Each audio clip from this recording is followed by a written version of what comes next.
ayudados por GSK y sobre todo por Eversys Sutherland, en concreto por Manolo Cervera y Arantxa Vallés, nos hemos reunido para empezar esto que realmente todos deseamos después de estos 2 largos años, como es el camino a la recuperación, y especialmente en los pacientes oncológicos.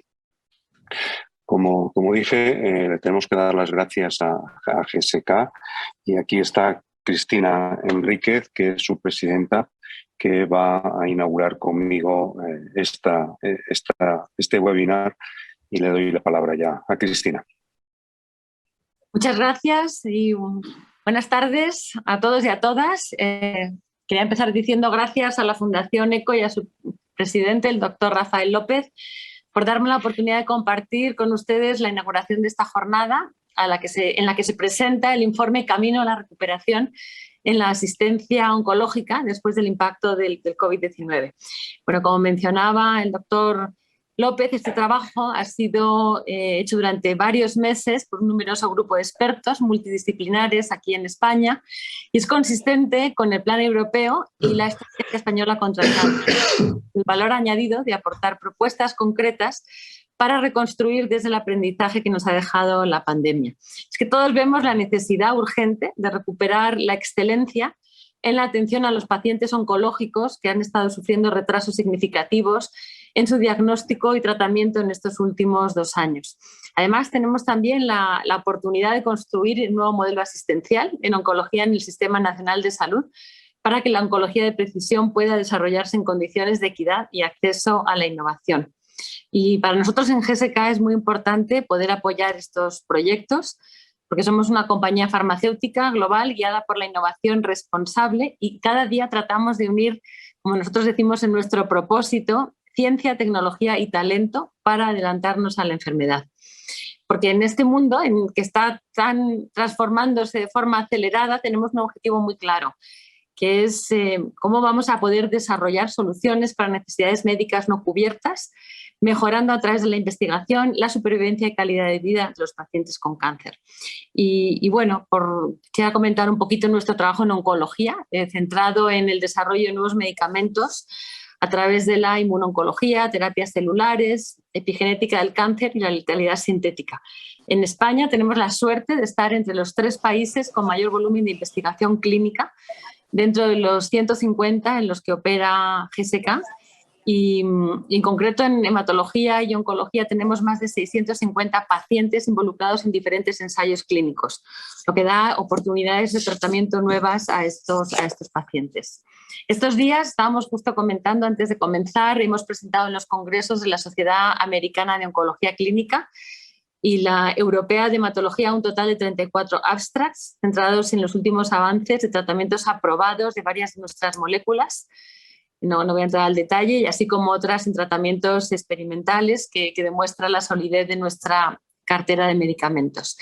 Y por último, para demostrar nuestro compromiso presente y futuro con la oncología, pues estamos también en proceso de adquirir una compañía biofarmacéutica, Sierra Oncology, para seguir fortaleciendo esta cartera de medicamentos y poder seguir ofreciendo nuevas soluciones.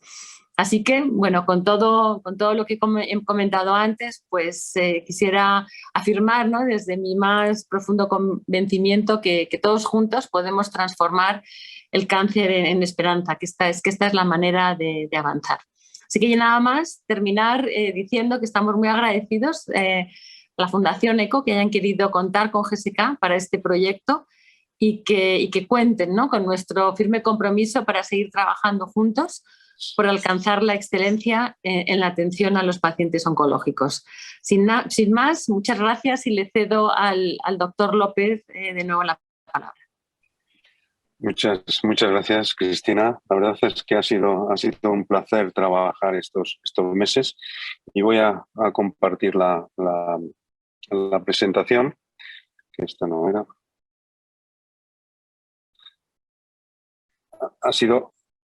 Es esta.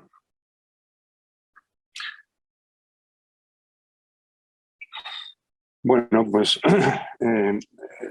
hemos hecho esta iniciativa porque en el año 2020 queremos recuperar la mayor parte del terreno perdido, ¿no? Hemos pasado unos años un poco complicados y la situación de partida que hemos sufrido todos es que en el año se estima que 276.000 diagnósticos de cáncer se van a realizar, pero durante la pandemia, y fue un estudio retrospectivo, se vio que había un 21% menos de primeras visitas en los servicios de oncología, 57% menos de citologías y biopsias, 31% menos de aspirados de médula ósea y un 38,3% de biopsias de médula.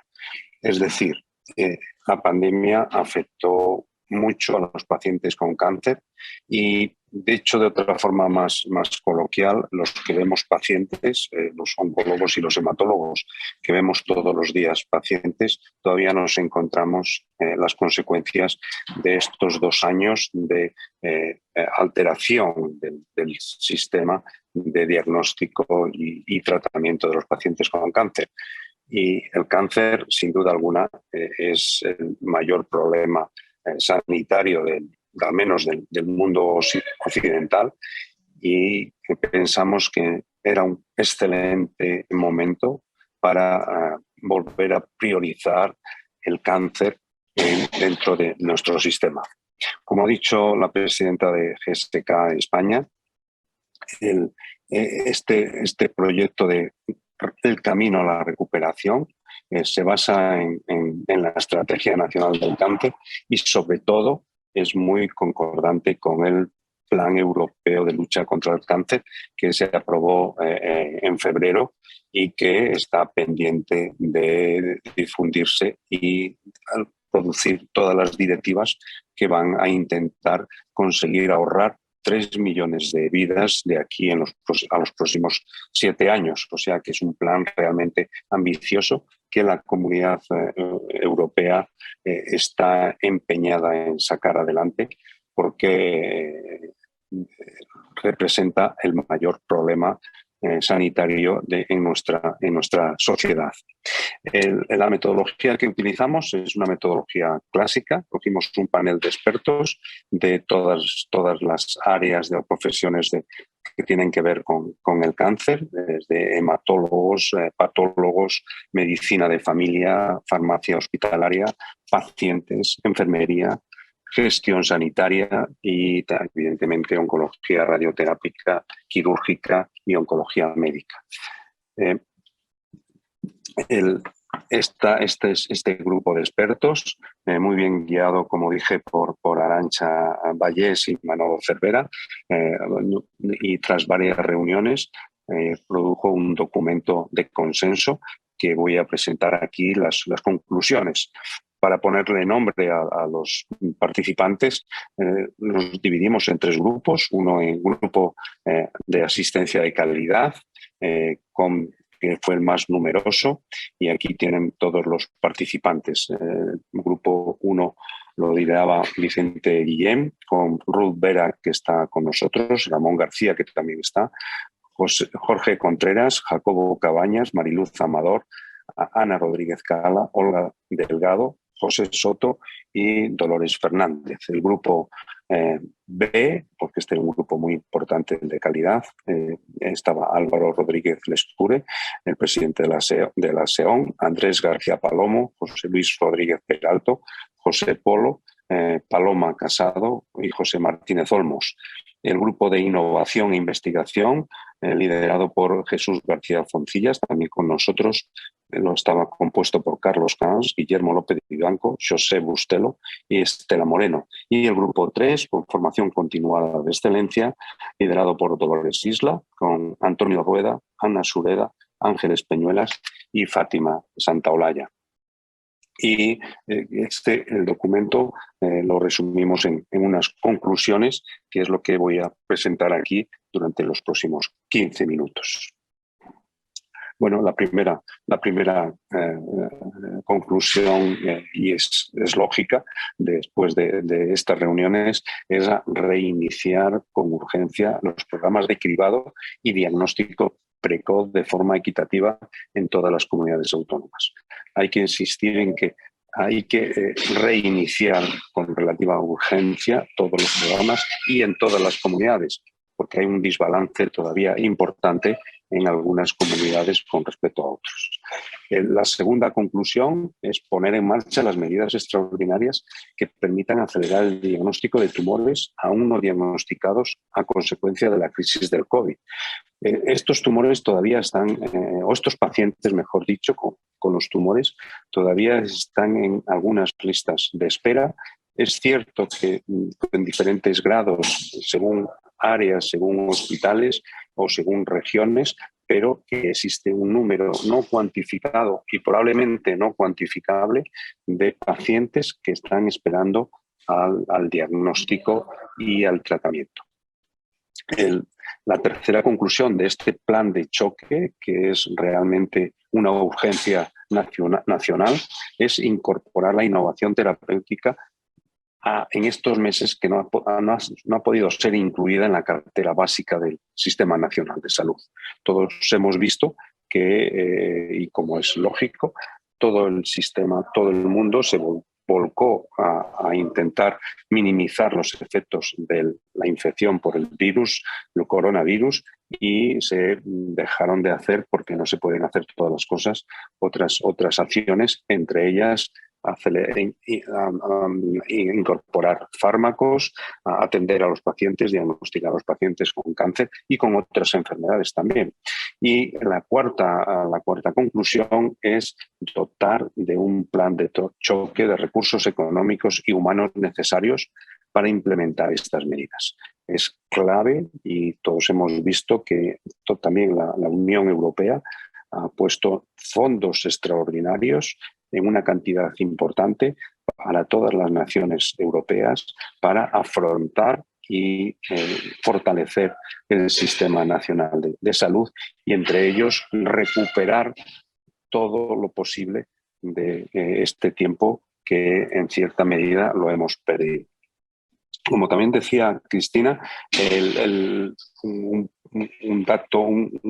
unas discusiones importantes y fueron unas recomendaciones para la construcción de un modelo de asistencia al cáncer dentro del Sistema Nacional de Salud. Todos coincidíamos en que deberíamos hacer reformas, y este es un buen momento para hacer estas reformas y así construir un nuevo modelo asistencial en cáncer en España que sea equitativo, que se fije en prevención y cribado de una forma igual en todo el conjunto del Sistema Nacional de Salud, en todas las regiones, en todas las áreas, en todo el país. La segunda es reforzar la prevención primaria a través de la involucración de diferentes agentes sociales y el desarrollo de acciones específicas de concienciación y formación. Es muy importante la prevención. Se utilizan pocas herramientas en prevención y, por poner un ejemplo, todavía se sigue fumando mucho. Y actualmente, sobre todo las mujeres deberían dejar de fumar. Los hombres también, pero las mujeres están aumentando el número de fumadores. La tercera conclusión es revisar los circuitos asistenciales para buscar la máxima eficiencia y eliminar todo aquello que no añade valor.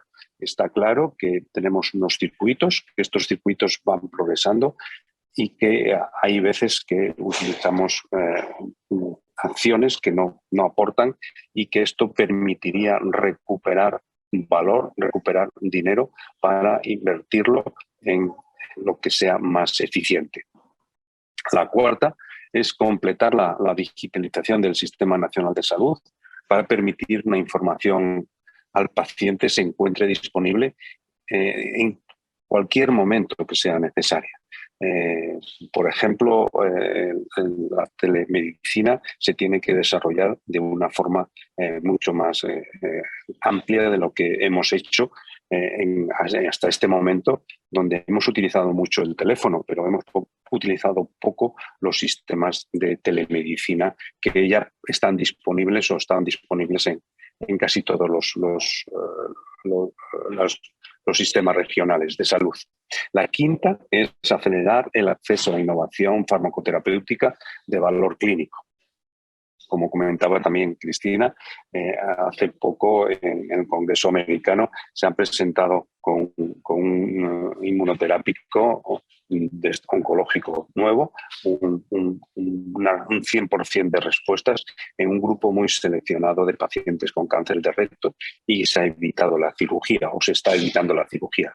Son datos muy preliminares, pero sin duda alguna todos estamos de acuerdo que el futuro de la medicina es la innovación, y la innovación farmacoterapéutica tiene un papel muy importante dentro de este futuro.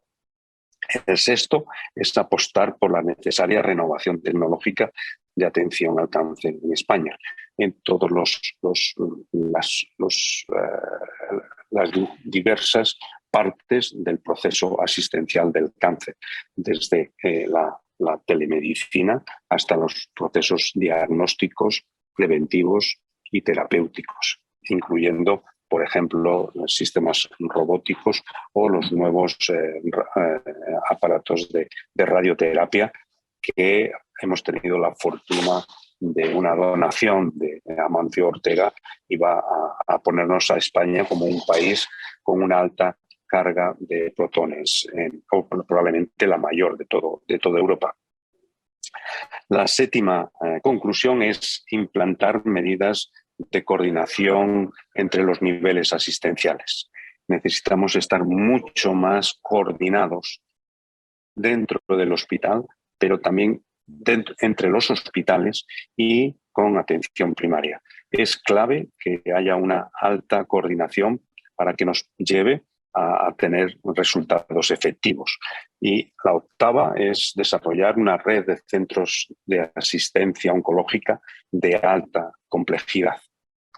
En nuestro país tenemos una red muy amplia y muy cercana a todas las poblaciones. Probablemente cada 50 kilómetros tengamos un centro hospitalario, pero el siguiente paso, que viene también un poco impuesto por el Plan Europeo del Cáncer, es que tenemos que trabajar en red y tenemos que ser capaces de tener sistemas o centros de alta complejidad que vayan distribuyendo en toda una área el tratamiento y la asistencia del paciente con cáncer.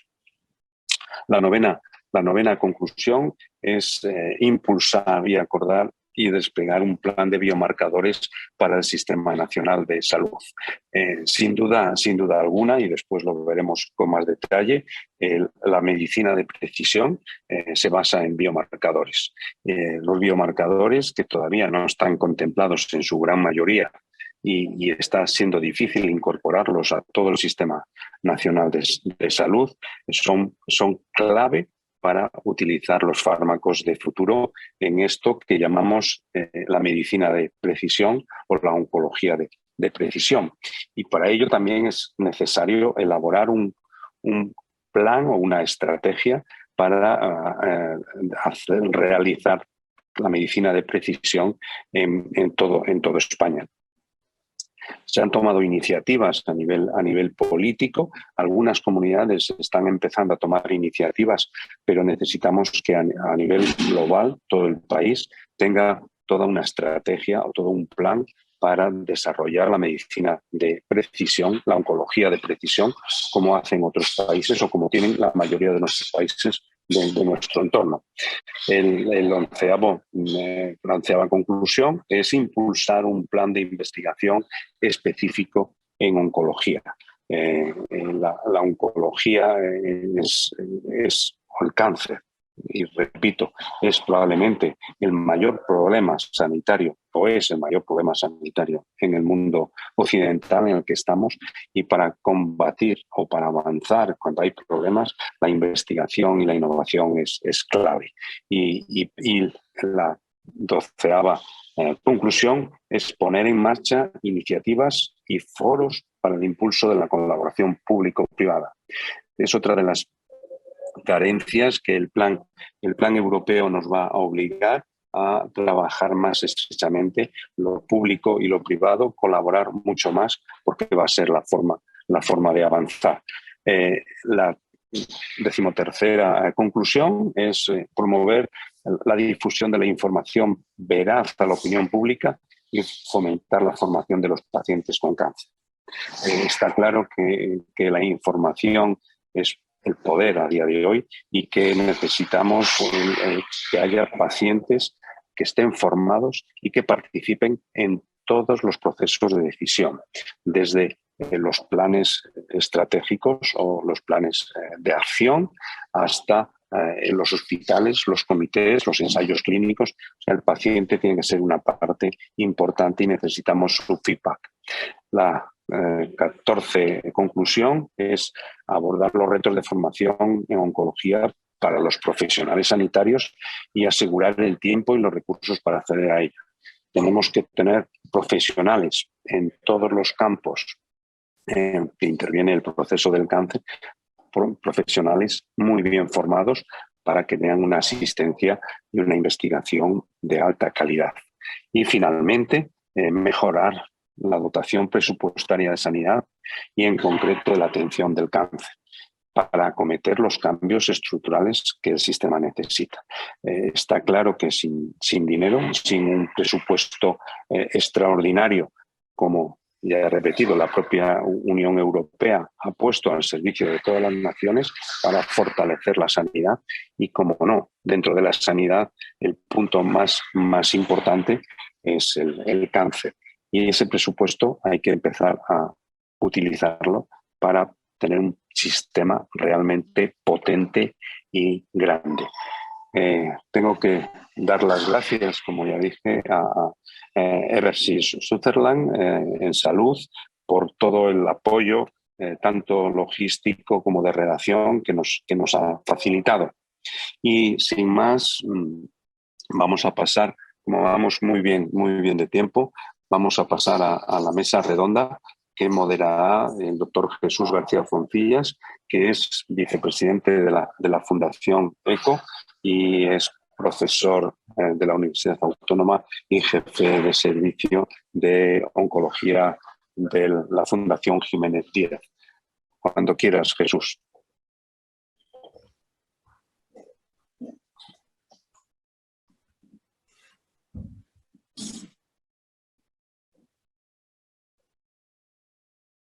Parece que Jesús todavía no está conectado, pero no tiene el micrófono. Pues mientras se conecta a Jesús. Sí, es que estaba con problema de conexión. Perfectamente, disculpadme. Vamos a dar paso, si os parece bien. Rafa, muchísimas gracias a la mesa redonda. Y sí me gustaría empezar agradeciendo a Eversys Sutherland, a Salud Advisory, a GSK, a Arantxa Vallès, a Manuel Cervera y a Cristina Enrique, todo el apoyo que nos han dado a la Fundación ECO y esta iniciativa que de alguna forma pone en perspectiva algo fundamental, y es que después de un episodio de pandemia como el que hemos sufrido, ¿cómo podemos poner en marcha esta recuperación y qué es lo que tenemos que hacer para afrontar algo que es fundamental, y es los retos coyunturales y estructurales de los pacientes con cáncer en España? Para eso contamos con un elenco de ponentes extraordinarios que voy a pasar a presentar. En primer lugar, la doctora Ruth Vera, jefe de Servicio de Oncología Médica del Complejo Hospitalario de Navarra. Ruth, buenas tardes, bienvenida. Buenas tardes, Jesús, gracias. Muchísimas gracias. El doctor Ramón García San, presidente de la Sociedad Española de Hematología. Ramón, buenos días, ¿cómo estás? Hola, buenas tardes, Jesús. Un placer estar con vosotros. El placer es nuestro. Don José Soto, presidente de SEDISA. José, buenas tardes. No sé si... José. Está silenciado. Ahora, que no me funcionaba el desilenciador. Muy buenas, muchas gracias por haberme invitado a este selecto debate. Gracias. Muchas gracias, José. Muchísimas gracias. Don José Martínez Olmos, profesor de la Escuela Andaluza de Salud Pública. Pepe, buenos días, ¿cómo estás? Bienvenido. Hola, muchas gracias y encantado de estar aquí contigo y con todas las personas que hemos podido trabajar juntos en este proyecto. Muchas gracias. Magnífico. Mariluz Amador, directora médica de la Asociación Española contra el Cáncer. Mariluz, bienvenida. Buenas tardes, ¿cómo estás? Hola, buenas tardes. Muy bien, muchísimas gracias y un placer estar aquí con todos vosotros esta tarde. Gracias. Muchísimas gracias. Y José Polo, presidente de SEMERGENT, de la Sociedad Española de Médicos de Atención Primaria. José, bienvenido. ¿Cómo estás? Hola, buenas tardes. Un placer estar con vosotros. Perfecto, perfecto. Vamos a ver, de alguna forma hay ejes críticos que son los que van a marcar lo que va a ser esta puesta en escena de cómo es este camino de la recuperación. Evidentemente tenemos que plantearnos la situación de cáncer en España, cómo desde la perspectiva nuestra a nivel del país tenemos que seguir la senda europea. Tenemos que plantearnos el impacto que en la pandemia ha supuesto el diagnóstico y el tratamiento del cáncer y cómo también tenemos que pensar en la organización asistencial, en el presente que vivimos y en el futuro que de alguna forma tiene que contar con planes de contingencia para intentar evitar por todos los medios que tengamos situaciones complejas como la que hemos vivido.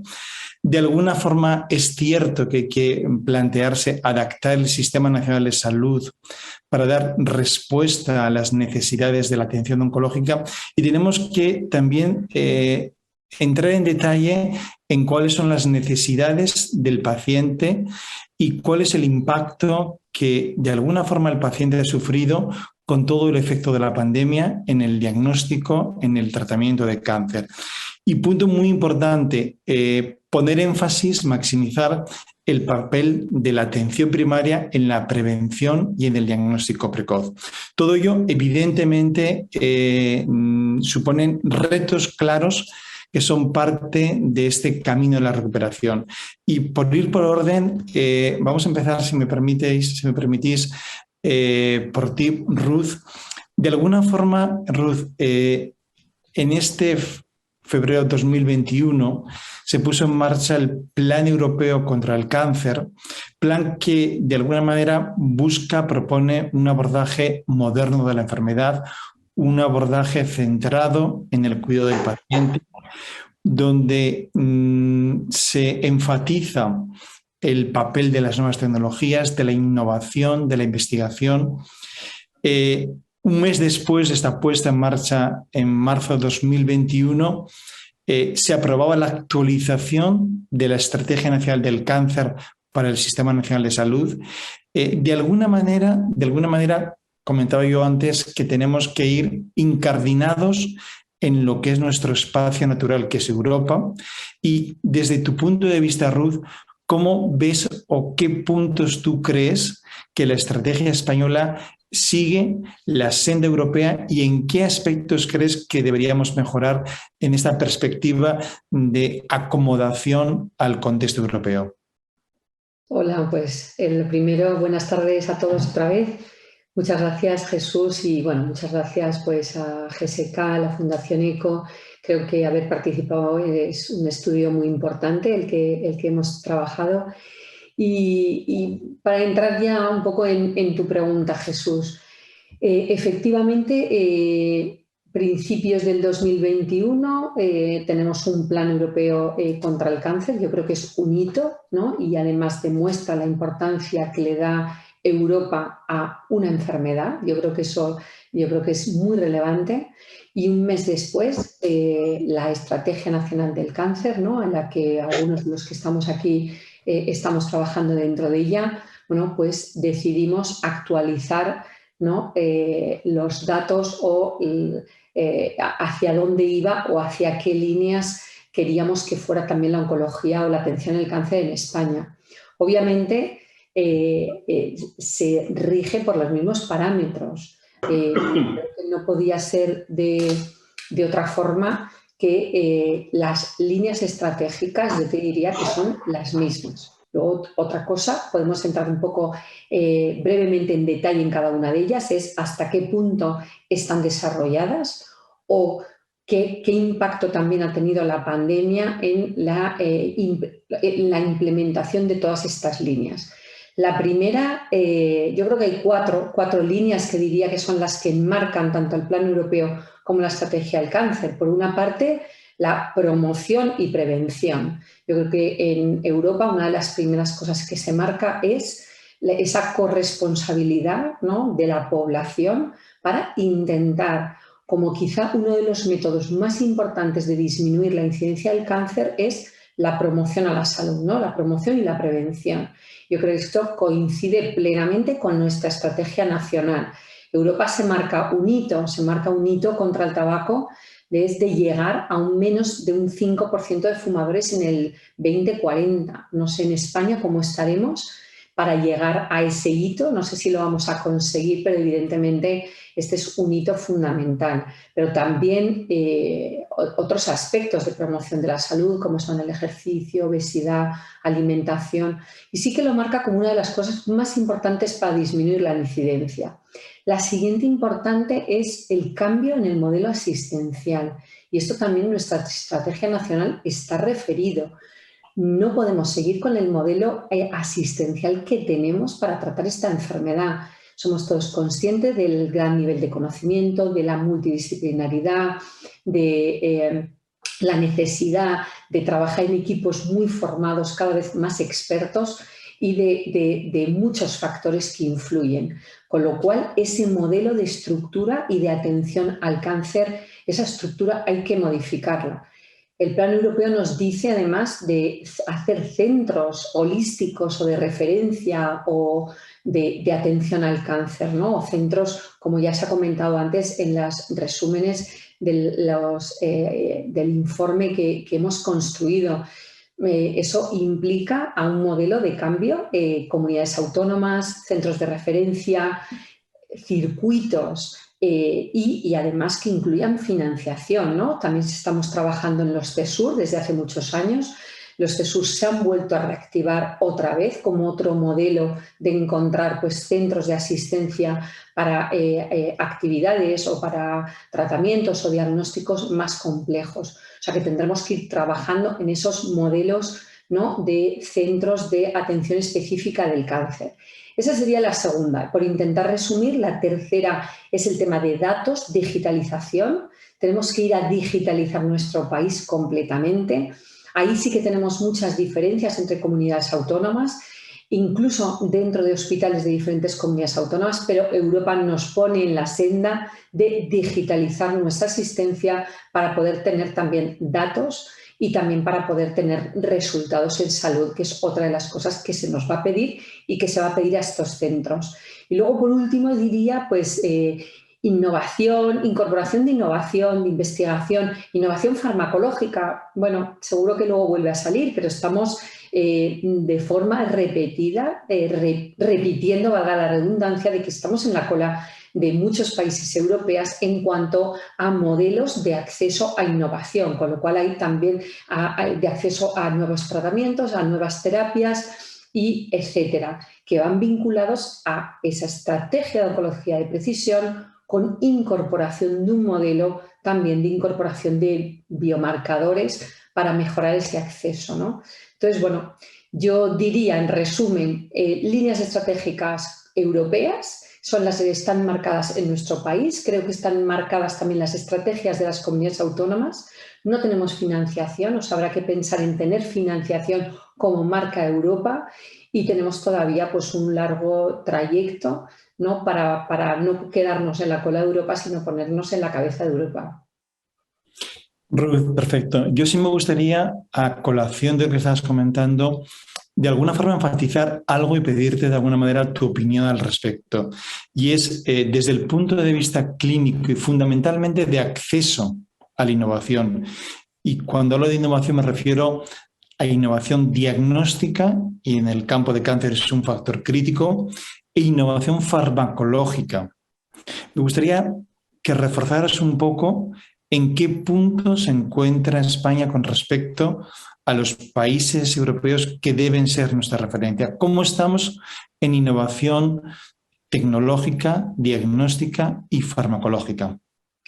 Bueno, voy a ir un poco al revés, voy a ir en cuanto a innovación diagnóstica, en cuanto a biomarcadores, implementación de biomarcadores en nuestro Sistema Nacional de Salud y en cuanto a implementación de técnicas como secuenciación en los hospitales y llegar a un diagnóstico molecular en cáncer, pues creo que nuestra situación es bastante crítica. Yo diría que casi vamos a decir, con un símil clínico de UCI. Creo que hay mucha diferencia entre comunidades autónomas y entre hospitales. No tenemos en cartera de servicios en nuestro Sistema Nacional de Salud esos biomarcadores que son obligatorios en muchas ocasiones para poner un fármaco. Durante estos años han ido vinculadas la financiación a industria farmacéutica, pero de forma independiente, sin llegar a esos acuerdos, ¿no?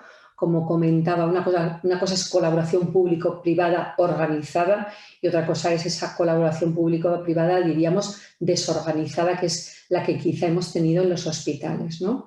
Con lo cual, en ese sentido, preocupante. De hecho, lo que estamos viendo es brotes en comunidades autónomas. Quizá es la forma, a lo mejor en vez de ir de arriba a abajo, está yendo de abajo arriba, ¿no? Y entonces, pero empiezan a haber muchas inequidades en ese sentido. En cuanto a acceso a fármacos, otro tema absolutamente, bueno, yo creo que conoces, muy preocupante.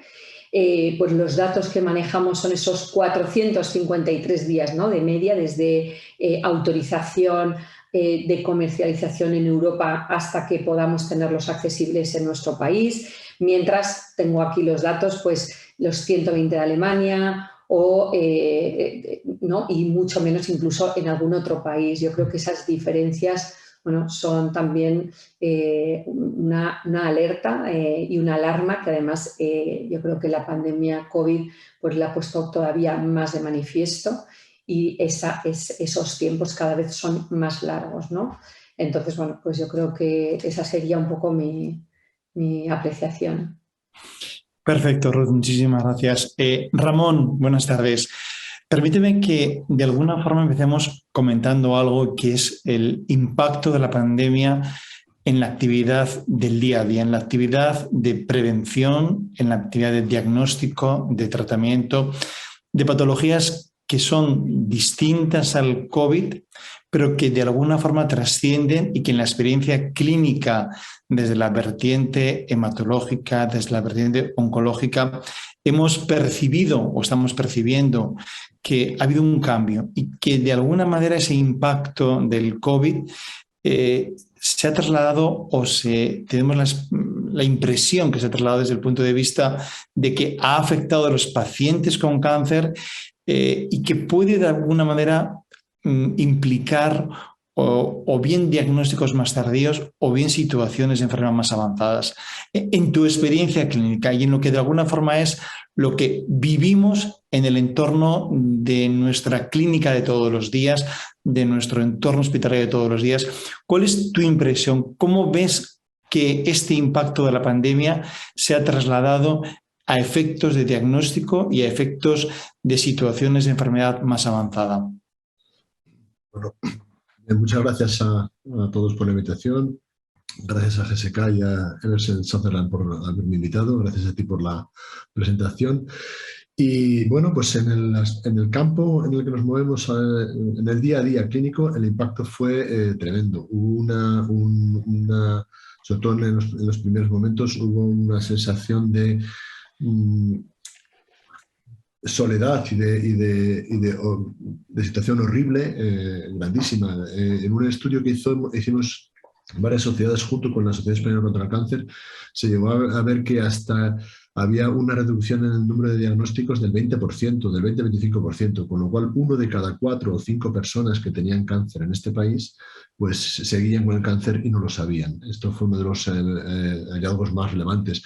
Y esto lo podíamos ver también en el día a día que teníamos todos. Yo, en mi caso, por ejemplo, en un laboratorio de referencia que maneja 18.000 muestras anuales, pues tuvimos un descenso del 75% de las muestras durante los 2 primeros meses de la pandemia, y ha costado más de un año volver a recuperar el nivel de recepción de ese número de muestras, con lo cual evidentemente hubo un impacto terrorífico en cuanto a lo que es el diagnóstico de los pacientes.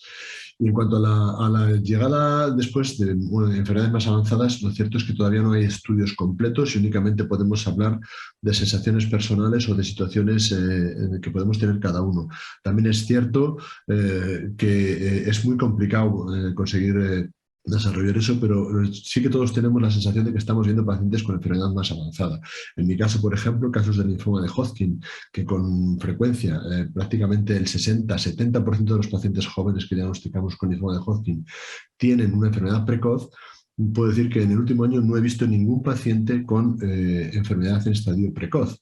Hemos empezado a ver los pacientes en estadios más precoces más recientemente, en los últimos 2-3 meses, es cuando han reaparecido.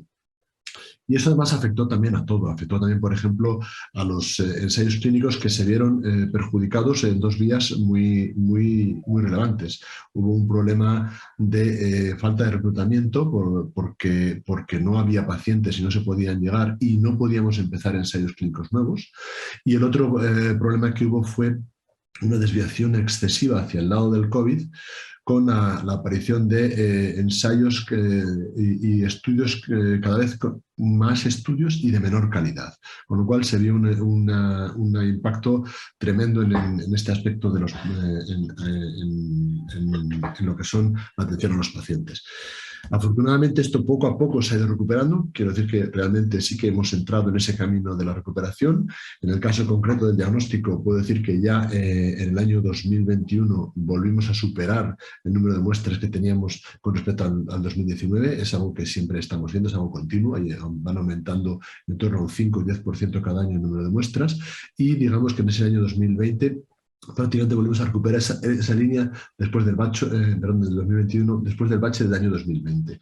Y en algunas situaciones muy concretas, como por ejemplo el trasplante de médula ósea, donde se vio una reducción muy importante del número de trasplantes durante los meses más crudos de la pandemia, pues al final, en el año 2020, prácticamente hubo el mismo número de trasplantes que en el año 2019, y en el año 2021 ya hemos vuelto también otra vez a la senda de la normalidad en la recuperación del número de trasplantes que venimos haciendo. Con lo cual puedo decir que sí que ha habido un gran impacto, pero afortunadamente yo creo que un poquito despacio, pero sí que estamos llevando un buen camino para poder llegar a esa recuperación y a esa vuelta a la normalidad en lo que sería el tratamiento, el diagnóstico y tratamiento de los pacientes con cáncer, y en concreto con cáncer hematológico también.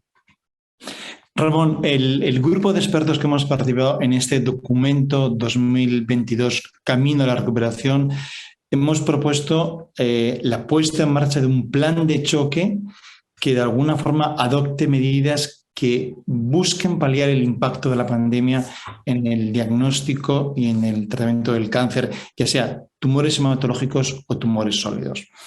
¿Dónde crees que los sistemas regionales de salud, es decir, nuestras consejerías, dónde deben centrar el esfuerzo para intentar hacer ese plan de choque y paliar a la máxima brevedad posible lo que ha supuesto el impacto de la pandemia en todo lo que es la esfera del paciente con cáncer? Yo aquí voy a hacer una referencia a las palabras que ha dicho antes Ruth. Yo creo que ahí está el Plan Europeo contra el Cáncer, donde deberíamos, digamos, adaptarlo. Esas son unas líneas generales que ahora las comunidades autónomas, tanto las autoridades centrales como las autoridades autonómicas, deben seguir, y luego ir paso a paso buscando dentro de cada uno de los distintos apartados pues distintas mejoras. En el apartado de la prevención, que es donde yo metería también ahí el diagnóstico, ¿no? Un diagnóstico diagnóstico precoz del cáncer, pues yo creo que también ya se ha dicho anteriormente y lo tenemos todos como muy marcado a fuego, ¿no? Tenemos que conseguir que el diagnóstico de precisión llegue a todos los pacientes. Tanto el diagnóstico molecular convencional, que todavía en España hay muchos pacientes que no tienen acceso al diagnóstico molecular de algunos biomarcadores muy conocidos, como ahora el diagnóstico por secuenciación de nueva generación, la famosa Next Generation Sequencing, que está dando tantos resultados en todo el mundo y en nuestro país también, pues que pueda ser algo accesible a todos los pacientes. Es ya una obligación del Ministerio y de las comunidades incluir en la cartera de servicios la secuenciación de nueva generación para el diagnóstico de las enfermedades oncológicas. Esto es algo que yo creo que es uno de los puntos más esenciales. En el segundo punto hay que volver en los siguientes puntos hay que volver también a entrar con una mentalidad de volver a lo que hacíamos siempre. ¿Qué es lo que queremos para nuestros pacientes? ¿Qué tratamiento queremos para ellos? Pues el mejor. Y volver a pensar en ellos muchas veces el mejor. No está disponible, hay que acelerar esa accesibilidad a ese paciente, a ese mejor tratamiento.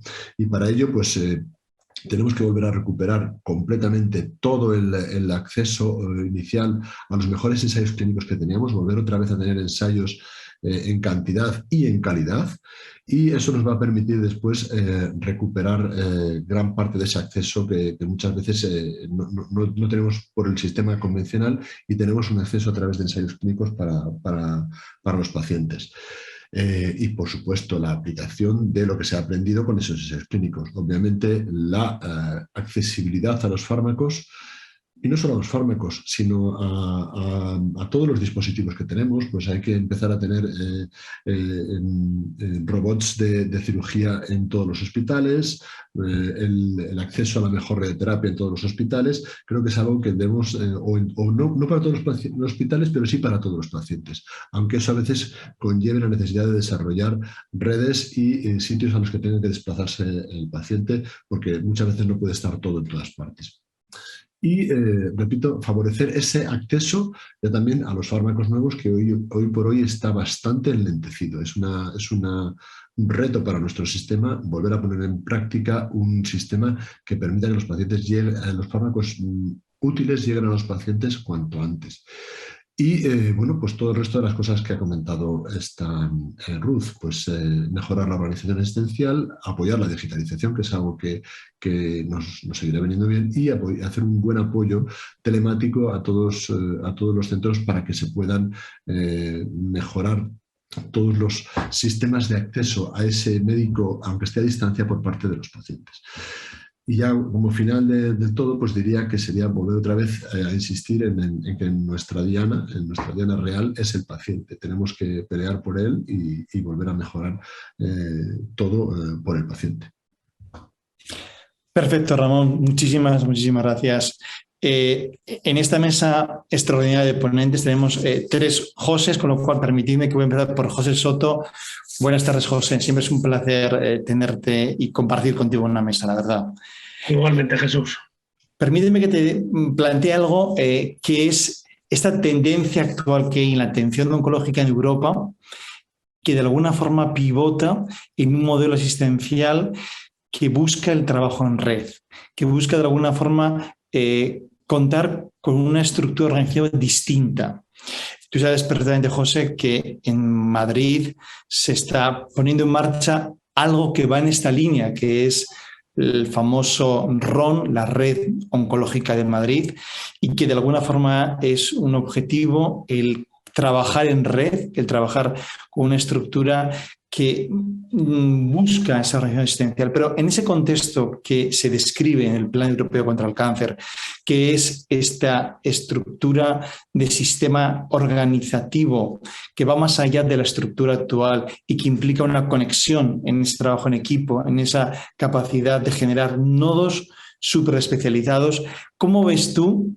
¿Tú crees que la organización asistencial con la que contamos ahora mismo está preparada para dar ese salto organizativo más allá de lo que es el contexto actual en el que nos movemos? ¿Cómo ves tú este futuro que de alguna forma se plantea en lo que es el Plan Europeo contra el Cáncer? Gracias otra vez por haberme invitado. Voy al tema directamente ya, para no perder más tiempo, ¿no? Resulta ser que cuando uno piensa en redes asistenciales para intentar mejorar el estado de salud de los pacientes de cáncer, valdría esto que voy a decir también para otros, pero ahora estamos en cáncer. Cuando uno piensa, busca en tener el conforme de los profesionales que van a asumir las mayores tareas de esta red. Entonces, no es posible planteárselo si no hay la voluntad previa de los profesionales de participar, de aceptar las reglas de esa red.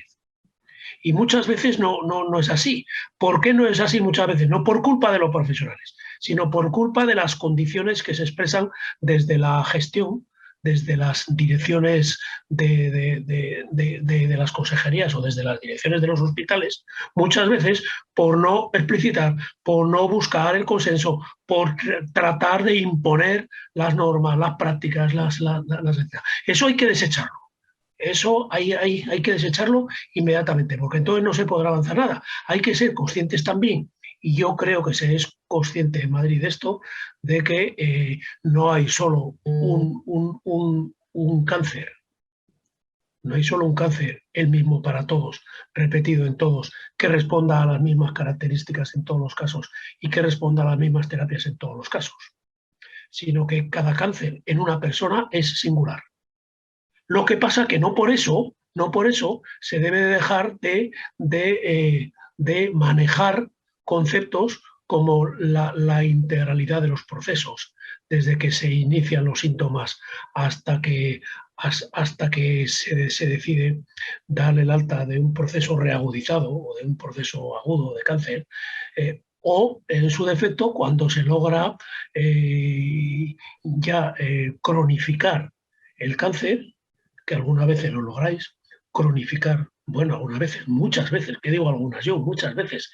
Entonces, cronificar el cáncer, lo que hacéis es, no dais de alta definitiva, obviamente, sino ponéis al paciente dentro de un esquema de visitas físicas o televisitas o seguimiento en telemedicina en general, lo que sea, pero ese alta definitiva no se da. El alta definitiva muchas veces vemos que no existe, que se acaba el paciente con cáncer, que no hay manera, bien porque se ha abordado cuando el paciente ha contado los síntomas y ya era muy tarde, bien porque no se ha sido capaz de regular el acceso a determinadas prestaciones o a determinados fármacos que se ha comentado ahora, bien pero es evidente que las unidades que tratan el cáncer deben de ser unidades específicas de oncólogos médicos, oncólogos radioterápicos, hematólogos, ginecólogos cuando se trata de cánceres ginecológicos, digestivos cuando se trata de cánceres del aparato digestivo, cirujanos generales cuando se trata de operar colon, esófagos, etcétera. Y vas metiendo farmacéuticos también. O sea, tú vas metiendo eso entendiendo que el cáncer no es un proceso único, entendiendo que no solo en los hospitales se trata cáncer, y entonces tendríamos que decir, y en el futuro se podrán establecer en una especie de vuelta a algunos tiempos atrás, aprovechando la digitalización que decía Ruth, aprovechando la alta tecnología que te favorece diagnósticos basados en la inteligencia artificial, aprovechando los medios diagnósticos avanzados con mucha más precisión, etcétera, se podría aprovechar para hacer algo así como centros monográficos de cáncer, como había antes. Yo dejo esa pregunta caer allí, porque a veces se discute y no hay homogeneidad en la respuesta, No hay homogeneidad en la respuesta. Sí, siempre se dice, hombre, depende de quién estemos hablando, depende de qué tecnologías de apoyo tiene, depende de qué experiencia tiene, depende de qué. Claro, y lo que siempre vamos a tener como una espada de Damocles encima es que muchas veces nosotros, bueno, casi siempre, prácticamente siempre, nosotros, los servicios asistenciales solos, no vamos a curar el cáncer. Si no implicamos a los pacientes en el tabaco que decía Ruth, o si no implicamos a los gobiernos en algo así como salud en todo, en todas las políticas. Es decir, también influye el medio ambiente, también influye el tipo de trabajo, también influye el estado emocional, también influye, etcétera, etcétera, etcétera. Y en el futuro habrá que regular o habrá que pensar en este tipo de tratamientos integrales, implicando a los pacientes, no solo haciéndoles opinar, sino implicándoles en su pelea, entre comillas, contra ese, como ahora le dicen, contra ese bicho llamado cáncer. Totalmente de acuerdo, José. Te voy a decir, la nueva forma de abordar el tratamiento en cáncer evidentemente está irrumpiendo en especialidades, en disciplinas que hasta ahora no considerábamos o que de alguna forma estaban quizás muy en la vertiente de la investigación y que ahora son necesarias para un planteamiento clínico que es un planteamiento de calidad diferencial. Estos nuevos perfiles de especialidades, de disciplinas que nos permiten abordar el cáncer con esta visión nueva de lo que supone la oncología de precisión, evidentemente supone un punto de inflexión en cómo se incorporan en las organizaciones asistenciales. Y pongo por caso, por buscar un ejemplo, los bioinformáticos. Todo lo que hoy en día implica sacar conclusiones e información válida, información de valor del análisis genómico, no se reduce solo a lo que es el estudio de la secuencia por parte del patólogo molecular o biólogo molecular, que digamos que sería otra disciplina que se incorpora a este nuevo escenario de la oncología de precisión. Todo eso implica, evidentemente, cambio en la estructura, cambio en la organización, o cómo proveerlo por parte del sistema, o cómo engranarlo en la parte del sistema. Todas estas disciplinas y todos estos perfiles que van de la mano de estas nuevas aproximaciones terapéuticas en cáncer.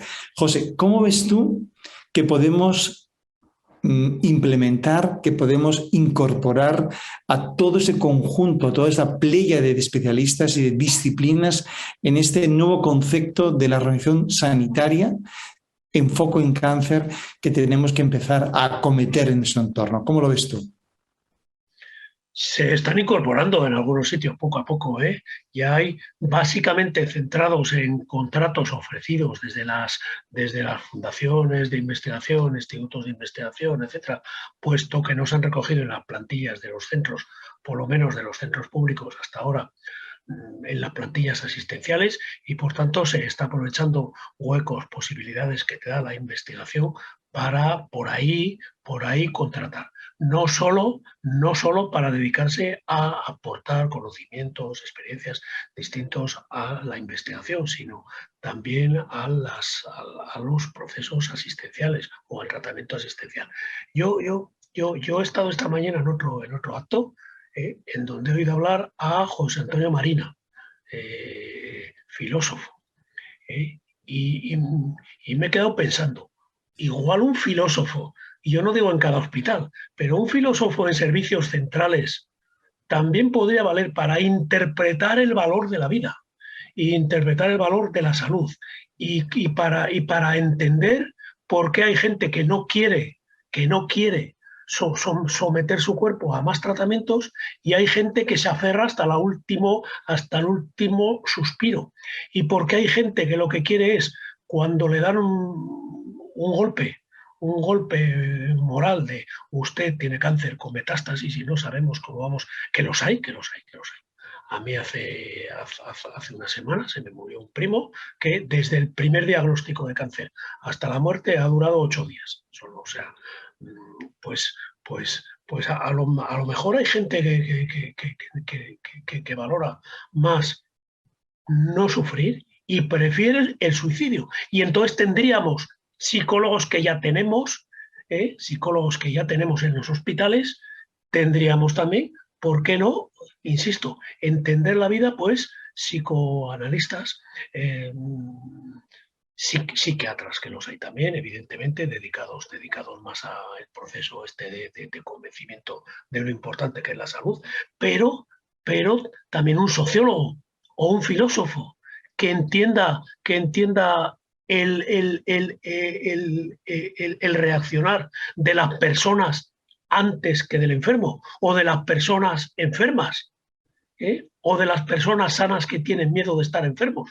O sea, que interprete esto y que interprete también cuál es la importancia de vivir en una sociedad urbana, por ejemplo, frente a una sociedad rural, y que interprete en qué se diferencia un hospital con alta tecnología de un hospital con no alta tecnología, que tiene reconocimientos y premios, etcétera, por el trato a los pacientes, por la humanización.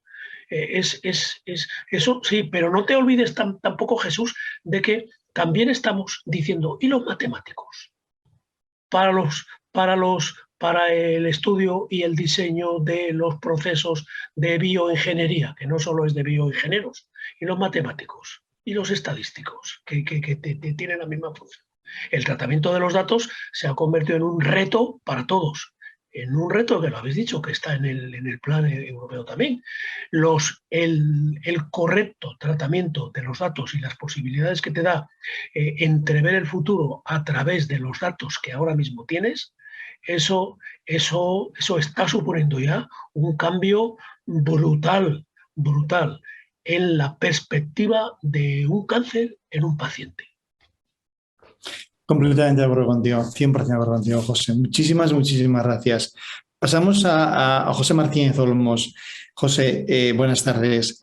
Permíteme que empiece preguntándote por algo que nos preocupa en el contexto de la oncohematología, y es en cómo podemos esperar la implementación de esta oncología de precisión, donde evidentemente en el contexto del Sistema Nacional de Salud, todo lo que es adoptar medidas, cambios, supone un liderazgo claro en esta apuesta por parte del Gobierno de España, por parte del Ministerio de Sanidad, y en connivencia clara, en colaboración estrecha con las comunidades autónomas. Claramente no cabe ningún tipo de duda, y yo creo que hoy lo tenemos todos claro, que este mecanismo, este nuevo abordaje del cáncer en base a la medicina de precisión, hay que ponerlo en marcha y que implementarlo. Pero el punto, la manera de articularlo, el punto de armonizarlo, de poder alcanzar una situación de equidad en el acceso a todas estas herramientas, de una estrategia que desde nivel central descienda a hacerlo realidad en cada comunidad autónoma y dentro de cada comunidad autónoma, en cada centro hospitalario. ¿Cómo tú crees que tenemos que poner en marcha estos cambios, esta manera de articular, esta manera de trasladar esta necesidad que es una urgencia y que de alguna forma yo creo que en cierta manera tenemos, si me permites, un cierto retraso si nos comparamos con los países de nuestro entorno europeo? ¿Cómo crees que tenemos que aterrizar todo esto en ese contexto de connivencia entre lo que es el Ministerio y lo que de alguna forma son las comunidades autónomas? Pues nada, buenas tardes, y además quiero reiterar mi gratitud por haber podido formar parte de esta reflexión colectiva, ¿no?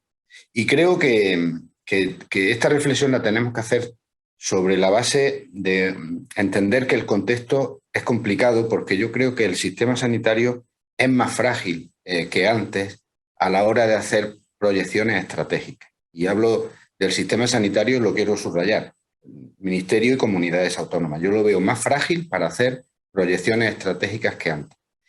Por una parte, porque se ha descapitalizado de recursos humanos, especialmente el Ministerio, pero también las comunidades autónomas andan también escasas en ese sentido. Y por otra parte, porque independientemente de esto, los retos son bastante complejos, son menos previsibles de lo que eran antes los retos que teníamos en el mundo organizativo de la sanidad e incluso en el mundo de la medicina en general y en particular en la oncología. La inteligencia artificial, la digitalización, la incorporación del mundo de la genética y la genómica a la acción sanitaria le da complejidad añadida, ¿de acuerdo? Pero no quiero con esto decir que tenga una visión pesimista, ¿no? Simplemente creo que hay que ser realistas de que En este contexto, que además le tenemos que añadir que con las incertidumbres del mundo que vivimos, las proyecciones de evolución de la economía en el medio plazo son imposibles de hacer, pero como vaya la economía en España y en Europa va a condicionar las cosas que podamos hacer desde el ámbito de las políticas públicas, sí que entonces lo que creo que es imprescindible es liderar desde lo profesional. No quiero con esto decir ni que piense nadie, que pienso en trasladar las responsabilidades, ¿no? Las responsabilidades son de las políticas públicas. Pero lo profesional, incluso el ámbito de pacientes, pueden impulsar estrategias, pueden impulsar cambios, pueden reclamarlos, pueden ayudar a implementarlos también, pueden hacer cosas para que sean más factibles. Yo creo que en ese sentido la sociedad civil a la que me refiero, que está concernida, que son sociedades científicas o que son organizaciones de pacientes, están más concernidas que nunca a impulsar, a apoyar, para hacer posible ese cambio. Yo creo que la gran fortaleza que tiene pensar en hacerlo factible tiene que ver con lo siguiente. Por una parte, que hay una gran coincidencia en la sociedad en general y en el ámbito del propio sistema sanitario de que la sanidad tiene que ser equitativa. O sea, la equidad es un valor que está bastante aceptado e incluso demandado. Y también hay una gran y amplia coincidencia en que la sanidad tiene que ser sostenible. Sostenible socialmente, me refiero a que no tiene sentido un sistema sanitario que no ofrezca aquello que la ciencia médica es capaz de ofrecer para luchar en este caso, frente al problema del cáncer, pero me vale para cualquier otro ámbito de la actuación de los sistemas sanitarios. Por lo tanto, sostenibilidad social y sostenibilidad económica. Bueno, yo creo que con estas variables, si la reivindicación de trabajar en medicina de precisión, de incorporar nuevas estrategias, nuevas herramientas para poder hacer mejor nuestra actividad y vencer en esta lucha que tenemos en este caso frente al cáncer, vencer batalla, incluso en algunos casos vencer la guerra que podemos tener con algún tipo de cáncer, es más factible si lo hacemos de esa manera.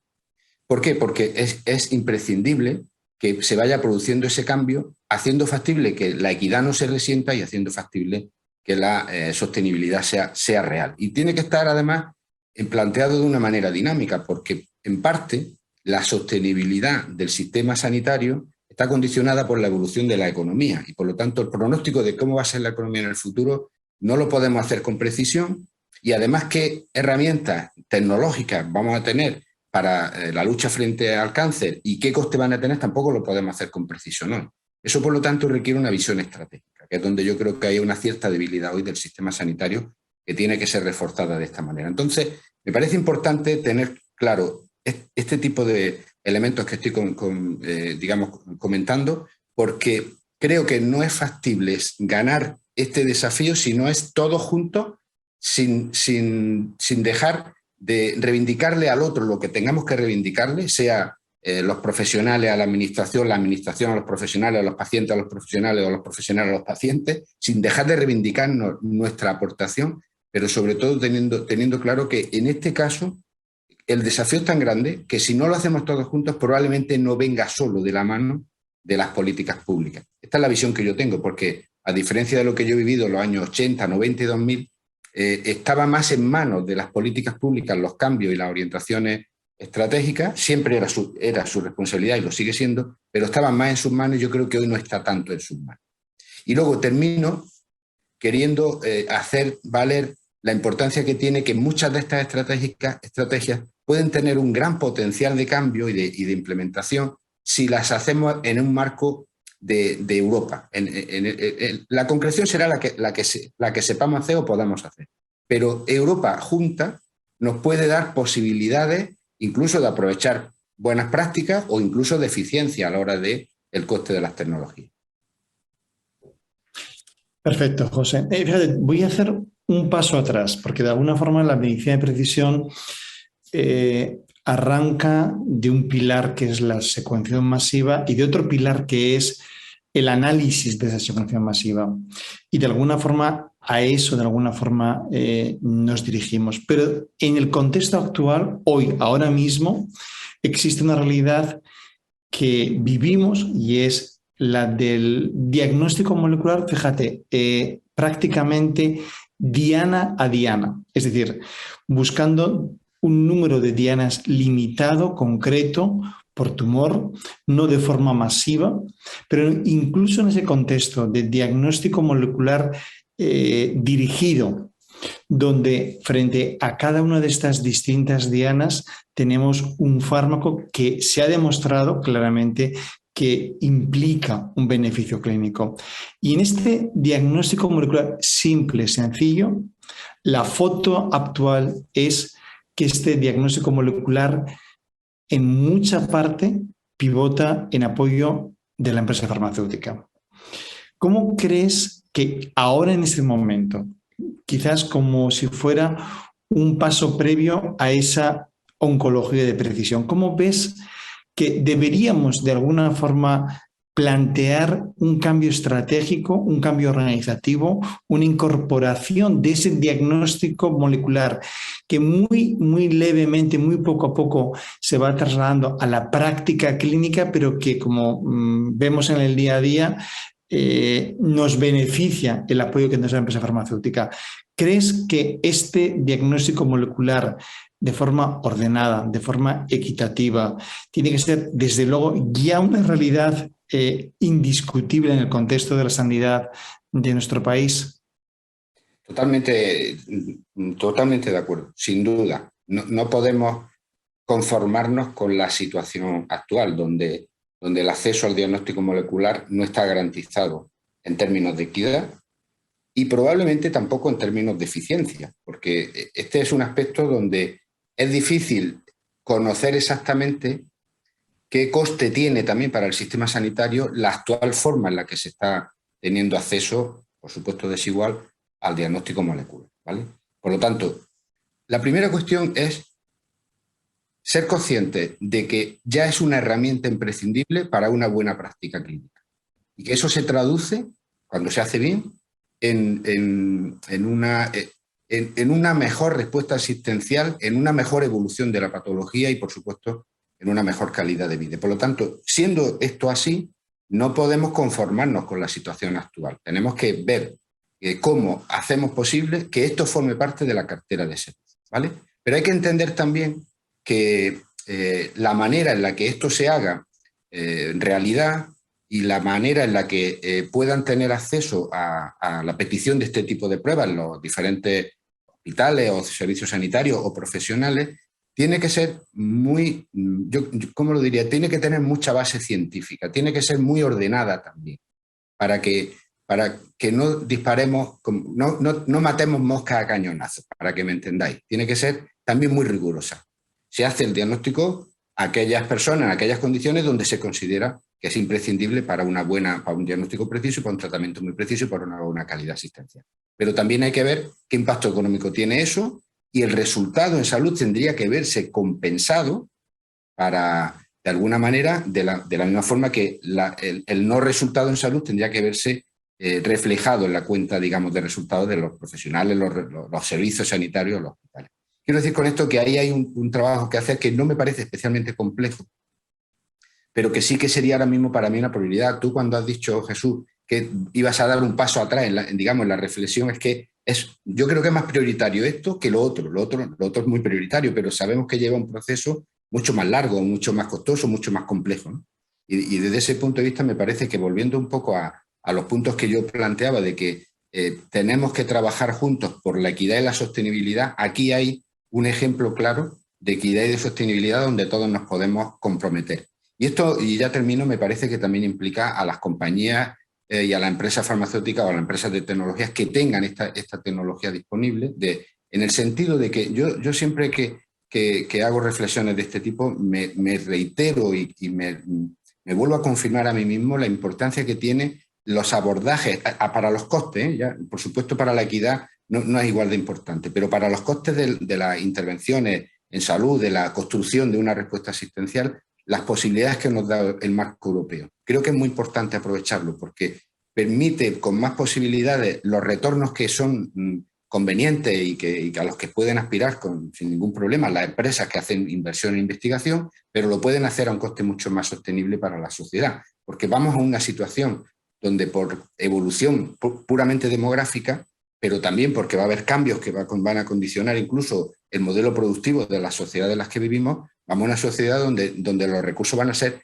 limitados y va a haber mucha competencia por esos recursos para cuestiones que son prioridad en la sociedad, ¿no? Ya sean pensiones, ya sea dentro de la propia sanidad, entre patologías o entre tecnologías, ¿no? Y por lo tanto, aquí también me parece que aprovechar el marco europeo nos puede dar una posibilidad, y vosotros como organización científica tenéis, yo creo que una posición privilegiada, porque tenéis probablemente más que otras profesiones sanitarias, una visión global, una visión más multinacional, como decirlo de una manera muy coloquial. Por lo tanto, ese elemento yo creo que merece la pena aprovecharlo y ofrecérselo al sistema sanitario y a los sistemas sanitarios de Europa. Completamente de acuerdo contigo, José. Muchísimas gracias. Mariluz, buenas tardes. Encantado de tenerte con nosotros en este foro. Permíteme que empiece preguntándote, porque evidentemente la perspectiva de los pacientes, la experiencia que las organizaciones de pacientes como la AECC ha ido recogiendo en relación con el impacto que ha supuesto la pandemia en el contexto de los pacientes oncológicos es un punto crítico. ¿Cómo es vuestro sentir? ¿Cómo es vuestra experiencia? ¿Cómo es lo que de alguna forma habéis percibido de esa experiencia de los pacientes con el impacto de la pandemia? Muy bien, bueno, buenas tardes otra vez y muchas gracias de nuevo. Pues mira, Jesús, yo te voy a hablar de la experiencia de la AECC, pero creo que bueno, que tenemos un volumen suficiente como para pensar que puede haber sido similar, ¿no? en otras organizaciones. En primer lugar, bueno, se vivió con los primeros momentos, ¿no? con una ansiedad y con un miedo mayor que el de la población general, porque el paciente oncológico es muy consciente, ¿no? de su vulnerabilidad. Entonces, el observatorio realizó un estudio donde se vio que realmente el nivel de ansiedad de la población oncológica estaba por encima del de la población normal, estando la población normal también bueno, pues con más ansiedad y con más miedo. Luego, curiosamente, había conductas evitativas, ¿no? Tengo mucho miedo de ponerme malito, pero por otra parte me da miedo ir al hospital porque a ver si me voy a contagiar, ¿no? Si me pasa algo. Entonces, eso fue una de las cosas más llamativas. También la solicitud de información. Nosotros tenemos un servicio de atención al paciente 24 horas al día, 7 días a la semana. Se incrementó de manera importante el número de llamadas y sobre todo el tema era el COVID, ¿no? Y ese fue un momento en el que bueno, aprovechamos para trabajar muy de cerca con las principales sociedades científicas, porque como bien señala el informe que estamos hoy presentando, la información veraz es importantísima y en momentos de crisis más todavía, porque bueno, ahí se hace necesario pues que la información sea absolutamente veraz. Claro, ¿qué ocurría? Que tampoco había tanta información, es decir, que no sabíamos bien qué estaba ocurriendo. Por eso, perdón, por eso fue también contactar e ir de la mano de los profesionales sanitarios. A día de hoy seguimos necesitando esa información veraz y creo que las asociaciones de pacientes tenemos, por supuesto, un papel y una responsabilidad importante, pero creo que esto lo tenemos que hacer juntos, ¿no? Lo tenemos que hacer de la mano de los profesionales sanitarios, que son los que de alguna manera te garantizan la calidad de esa información. Perdonad, que me estoy atragantando. Por otra parte, otra cosa que ocurrió fue el traspaso, ¿no? de los servicios presenciales a digitales y la interrupción de todas las actividades de promoción de la salud y de prevención primaria que también se hacen en la casa. Todo eso ha vuelto más o menos a la normalidad a día de hoy y bueno, esto es un poco en términos muy generales cómo se vivió. Yo quería también aprovechar esta oportunidad para volver a mencionar el tema de los datos. Lo ha mencionado Ramón, el estudio que se hizo, lo ha mencionado también Rafa López y Rufera ha mencionado la importancia de los datos, ¿no? Bueno, pues ese estudio, el estudio que ha mencionado Ramón, era un estudio de la primera, que medía solamente la primera ola, que no incluía cribados, porque era imposible tener esos datos, que no incluía datos de atención primaria, que son fundamentales, que no incluía datos de paliativos y que tuvieron que meter los propios profesionales sanitarios que participaron a mano. De hecho, intentamos hacer una segunda vuelta viendo un periodo de tiempo más extenso y operativamente era importante. Entonces, yo creo que también tenemos que reflexionar Lo que no se puede medir es complicado de solucionar y desde luego buscar soluciones a futuro también es muy complicado si no sabemos realmente lo que ha ocurrido, ¿no? Entonces, con eso quería terminar, que es un poco, no es cómo se ha vivido desde dentro, pero desde dentro de las asociaciones lo que sí que ves es la importancia de tener esos datos actualizados y de poder entender bien la magnitud de un problema desde el inicio, ¿no? Porque si no es complicado, lo que te digo, poner soluciones y sobre todo prever para futuro. Mariluz, en la oncología siempre estamos viviendo desde la perspectiva del médico, desde la perspectiva del investigador, pero evidentemente hoy también estamos asistiendo a la relevancia que tiene fundamental la experiencia del paciente, los resultados reportados por el paciente, porque al final la visión que tiene el médico desde un lado del problema muchísimas veces no coincide con la percepción que tiene el paciente. Y en ese sentido, todo lo que de alguna forma son los PREN y los PRON, todo lo que de alguna forma es la experiencia que reporta el paciente, todo lo que es el resultado desde la perspectiva del paciente es fundamental, porque a fin de cuentas, si realmente ponemos el foco en el centro, que es al paciente en el centro del problema, y si de alguna forma trabajamos por el paciente, tenemos que medir en base a lo que el paciente percibe. En ese sentido, ¿cómo ves tú que tenemos que incorporar de forma real, auténtica, lo que es esa perspectiva, ese resultado que reporta el paciente para tener la visión auténtica del problema del cáncer y no la visión del médico o del investigador? ¿Cómo crees tú que tenemos que empezar a enfatizar y a realmente hacer un traslado de lo que de alguna forma es el objetivo nuestro primario en ese sentido, en esa perspectiva, en ese resultado del paciente? Pues yo creo, Jesús, que hay dos cosas importantes. La primera es entender que existen herramientas, que están disponibles y que las podemos utilizar tanto médicos como pacientes, ¿no? Porque es verdad que a veces piensas, ¿esto cómo lo haces? Y es verdad que hay herramientas y cada vez van mejorándose más. O sea, tenemos algunas súper antiguas como el Karnofsky, que es precisamente basado en lo que el paciente reportaba, pero a día de hoy tenemos herramientas mucho más actualizadas. Eso por una parte. Y por otra parte yo creo que es muy importante entender el beneficio que comporta integrar tanto los resultados como la experiencia del paciente. No solamente beneficio para el paciente individual o para el profesional sanitario individual, sino para el propio sistema y para la propia calidad del sistema, ¿no? Entonces, para los pacientes el hecho de los beneficios son muchos y yo no estoy convencida, no estoy segura de que los pacientes sean conscientes, ¿no?, de los beneficios que derivan de utilizar estas herramientas y de dar su opinión sobre los resultados. Por una parte, mejoran la conexión con el profesional, mejoran también la conversación porque de alguna manera ponen método, ¿no?, a la hora de contarle a tu médico lo que le quieres contar. Hay veces, y eso lo sabemos todos, ¿no?, cuando el paciente entra en la consulta se le olvidan la mitad de las cosas. Estas herramientas nos valen también para recordar, ¿no?, de manera metódica cosas que pueden ser muy importantes como la calidad de vida o la adherencia al tratamiento.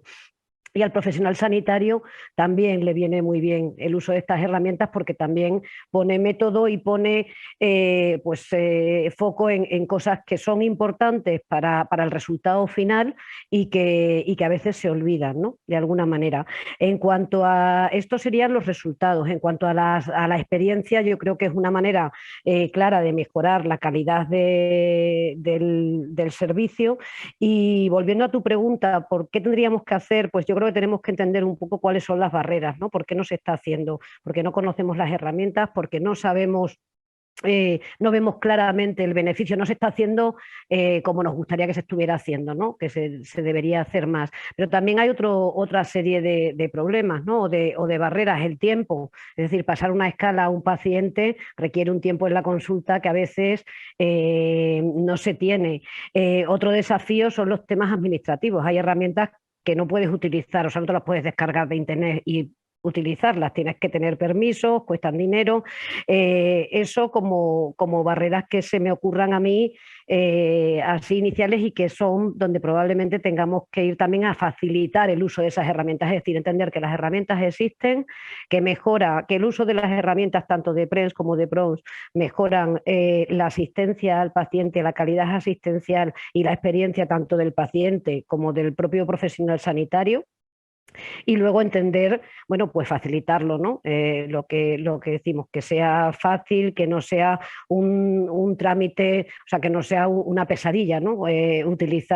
Pasarle una encuesta a un paciente o hacerle un cuestionario de manera metódica. Entonces yo creo que para poner al paciente en el centro y para utilizar estas herramientas, lo fundamental es el conocimiento, entender bien lo que aportan y luego de alguna manera, y esto tiene que ser sí que es un esfuerzo conjunto, ¿no? Porque es el paciente, pero también es el profesional sanitario, también es el propio sistema, los gestores, es decir, entender que esas herramientas aportan y facilitar el uso de las herramientas, porque existen, han existido desde hace mucho tiempo y claramente mejoran la asistencia al paciente. Entonces, esa es un poco la visión que yo tengo. Perfecto, Mariluz, muchísimas gracias por tus palabras. Doctor José Polo, buenas tardes y bienvenido a esta mesa de discusión. Permíteme, José, que empiece porque de alguna forma, si hay un elemento crítico en todo lo que es la prevención y en lo que es la sospecha, la primera sospecha diagnóstica de potencial neoplasia, es la atención primaria. Y es clave porque de alguna forma la labor de la atención primaria supone el punto fundamental para el diagnóstico temprano. Evidentemente, la situación de la pandemia ha sido algo indescriptible, que se ha vivido de una manera durísima en el contexto de la atención primaria, en el contexto de la atención hospitalaria, pero es verdad que tenemos que plantear, como dice efectivamente esta ponencia, un camino a la recuperación y un camino no a la recuperación, que sería como volver a lo previo, sino un camino, si me permitís, a lo que debe ser el contexto mejor posible para lo que tiene que ser la atención de las patologías que afectan a nuestro entorno y entre ellas cáncer es sin duda una patología clave. Permíteme que te pregunte, José, en esta doble faceta que supone la prevención y al mismo tiempo el diagnóstico precoz, el establecimiento de esa primera sospecha diagnóstica de probable cáncer, ¿cómo ves la situación actual de la atención primaria? ¿Cuáles serían las necesidades para que se pudiera llevar a cabo estas labores de forma óptima?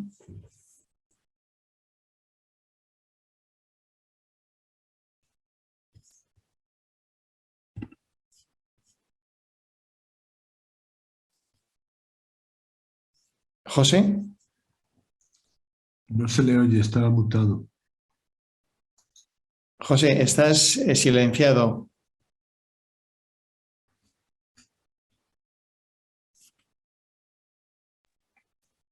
José, ¿Ya?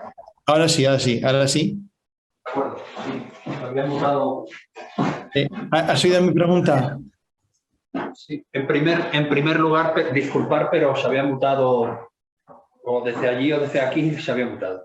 En primer lugar, agradecer la invitación. Es para mí un placer estar, agradecer a la Fundación ECO y a GSK el patrocinio de esta actividad.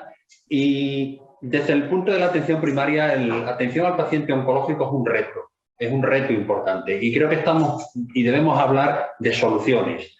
¿Por qué es un reto? Por lo que hemos comentado todos del diagnóstico precoz. El diagnóstico precoz, el médico de atención primaria, en primer lugar, debemos intentar desde la atención primaria de una vez por todas una formación integral, pero además también suprimir trabas administrativas. El médico de atención primaria y en atención primaria no podemos tener trabas administrativas a las pruebas diagnósticas. Llegamos tarde muchas veces porque no tenemos acceso. Y además existe una inequidad enorme en el sistema sanitario público porque cambia no solo de una comunidad autónoma, sino dentro de una comunidad autónoma de un área a otra. No podemos. La atención primaria no puede ser primaria, no podemos ser chamán. Tenemos que ser médicos que podamos tener recursos para realizarlo. Después también creo que es muy importante trabajar, intentar una digitalización total de nuestro sistema sanitario. Las pruebas diagnósticas y los sistemas operativos cambian de una comunidad autónoma. ¿Qué genera eso? Vuelvo a decir, inequidad. Potenciar los programas de cribado, muy importante. Debemos intentar, en cáncer de mama, con la prevalencia que tiene, estamos en un 80%, debemos llegar a un 100% en los programas y en el seguimiento del cumplimiento de los programas. Y también, muy importante, lo hemos comentado todos, empoderar al paciente. Creo que debemos empoderar al paciente no solo en su modificación de los estilos de vida, sino también en aquellos síntomas o signos de alarma que debemos hacer. Creo que es una gran asignatura pendiente de nuestro sistema sanitario, en concreto de la atención primaria, el empoderamiento del paciente y la educación para la salud. Creo que es muy importante, pero estamos en un momento muy importante desde el punto de vista de la atención al paciente oncológico, porque debemos intentar un diagnóstico precoz, un seguimiento, muy importante en el seguimiento, la transición de ese paciente que ha recibido un tratamiento en el hospital o un diagnóstico, cómo hacemos la transición a los cuidados en atención primaria. En todas las patologías, en los planes de actuación integrales de todas las patologías, se habla mucho de esa transición. Y después también muy importante en el paciente oncológico en atención primaria, el tratamiento de la cronicidad. El paciente oncológico, debido a los tratamientos, ha sido un paciente crónico o es un paciente crónico en muchos casos, y la atención de ese paciente crónico pluripatológico en muchas ocasiones, creo que desde atención primaria debemos intentarlo. Pero con respecto a la pregunta de diagnóstico precoz y implementar los programas de diagnóstico precoz para intentar aumentar la cobertura, se ha avanzado mucho, pero debemos más, empoderando al paciente y suprimiendo trabas administrativas para acceso a pruebas diagnósticas dentro del sistema sanitario público. O sea, en el otro extremo del paciente oncológico está un hecho que es una realidad, y es que la supervivencia de los pacientes de cáncer ha mejorado sustancialmente gracias a todos los tratamientos que se han ido poniendo en marcha, gracias a las terapias dirigidas, a la inmunoterapia. De alguna forma, hoy sí contamos con una realidad que son los largos supervivientes. Es un tema que, junto a lo que supone de alegría para todos que tengamos pacientes que sobreviven y que tienen largas supervivencias, también constituye un reto en la organización asistencial, porque de alguna manera esos pacientes, en el momento en que se les ha dado del alta, en ese contexto de tratamiento y seguimiento hospitalario, vuelven al entorno de lo que de alguna forma es atención primaria. ¿Cómo ves tú las herramientas con las que puede contar la atención primaria para afrontar el seguimiento, el cuidado, el control, la atención de un aspecto que son no solamente lo que es esa situación de largo superviviente, de lo que son las secuelas de haber pasado por un cáncer o las secuelas de los tratamientos recibidos, sino cómo hacer de alguna forma atención a todos los aspectos que influyen en todas las esferas, desde el punto de vista sanitario, desde el punto de vista social, desde el punto de vista de ejercicio físico, incluso de vida sexual, de todo que implica este contexto, este grupo de los largos periodos. ¿Cómo es la perspectiva desde atención primaria? Creo que es un gran problema y un gran reto, ¿no? Como he comentado, la cronicidad y el paciente crónico oncológico o largo superviviente oncológico es un reto que tenemos ya porque gracias a los nuevos tratamientos, como has comentado, pues son pacientes intervenidos hace muchísimos años. Lo primero, insistir un poco en ir educando y formando al paciente para ello. Ese hospitalocentrismo, ese afán muchas veces o miedo a que ese paciente debe ser seguido en el hospital, hay que ir educando y formando al paciente que va a pasar en un momento determinado porque su tratamiento va a ser dado de alta, su cáncer está curado y pasa a ser su médico de familia. Y el médico de familia debe atender, como siempre, al paciente de forma integral, educándolo, quitándole miedo, quitándole sobre todo el miedo que siempre queda en el paciente oncológico a una recidiva, a una metástasis, a ese miedo, y después también vuelvo a insistir en una coordinación perfecta con los servicios hospitalarios, con oncología y con otros servicios, pero sobre todo oncología, de ese paciente para hacerle un seguimiento según protocolos. Si ese paciente debe seguir una analítica, unas pruebas diagnósticas, cómo realizarlo, evitarle desplazamientos al máximo al hospital, y creo que eso debe ser un engranaje fundamental en el momento actual para poder actuar de forma coordinada los servicios de oncología, los servicios de atención primaria, porque si no lo hacemos, no solo ya en el largo superviviente oncológico, ese paciente suele ser también hipertenso, diabético, cardiópata, muchas veces por la edad que tiene el paciente, y nos coordinamos por la epidemia que tenemos, el sistema sanitario no puede soportarlo. Perfecto, José. Vamos a ver, sí me gustaría ahora hacer un momento de reflexión de cara a todos los ponentes y preguntaros algo. Vamos a ver, en este documento, en este trabajo que hemos hecho de Camino de la Recuperación, hemos recogido medidas urgentes, medidas de choque, hemos recogido medidas de carácter estructural encaminadas a resolver necesidades del Sistema Nacional de Salud, que de alguna forma nos pueden ayudar a poner cauce a la atención oncológica y que de alguna forma tenemos que sobrellevar toda la situación de pandemia que hemos vivido.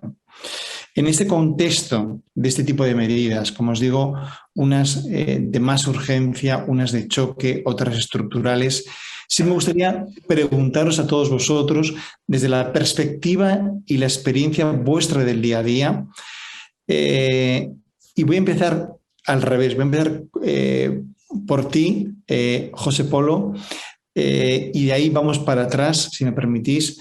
¿Cuál sería la prioridad a acometer para recuperar los niveles de atención prepandemia, para preparar un sistema para el efectivo desarrollo de la oncología de precisión en nuestro país? Pero os diría más, porque de alguna forma tampoco tenemos que ser conformistas y pensarnos que volver a los niveles de atención prepandemia es perfecto, porque de alguna forma ya estábamos arrastrando una situación que tenía que mejorar. No, tenemos que plantearnos en un contexto de dónde tenemos que ir en la atención global, donde interviene desde la primaria a todas las esferas de la atención especializada, donde intervienen fundamentalmente, nunca como ahora mismo, las estructuras sanitarias y los pacientes.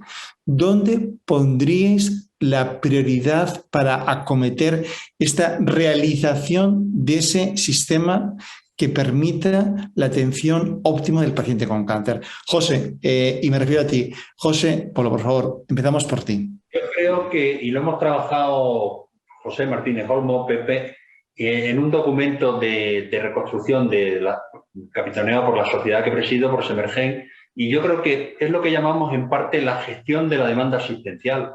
Yo creo que la gestión de la demanda asistencial es muy importante en este momento. El médico debe intentar llegarle lo que es el problema clínico. Al sistema sanitario público le llegan una cantidad de carga burocrática que nos ahoga un porcentaje muy elevado de nuestro tiempo.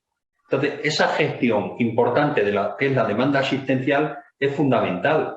El paciente en un momento determinado, con los recursos, tiene un problema.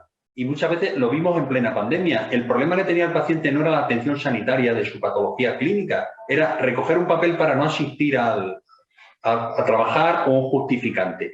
Y saturó los centros de salud, o una baja. Entonces, esa gestión es fundamental y creo que es relativamente fácil. ¿Para qué? Para que el médico vea el problema, poder recuperar. Después se ha hablado y hemos trabajado nosotros mucho en la recuperación de los listados de pacientes. Creo que la revisión de los historiales clínicos y también volver un poco a analizar lo que son las agendas de qué paciente es prioritario y qué paciente. Existe, y es una asignatura también pendiente desde hace muchos años, una falta de coordinación muy grande entre atención primaria y hospitalaria, porque ahora tenemos herramientas como la consulta, los chats, el diálogo, pero yo creo que la posibilidad de podernos virtualmente, mejor que de otra forma, poder coordinar cómo recuperar a esos pacientes o esa sospecha diagnóstica en estos pacientes que puedan tener una prioridad para ser derivados a un servicio de oncología o unas pruebas diagnósticas, creo que es fundamental y tenemos que hacerlo, porque es que si no, no nos quitamos la gran lista de espera y la gran demanda que tenemos acumulada de estos 2 años de pandemia. Perfecto, José. Mariluz, ¿cuál sería la prioridad a acometer?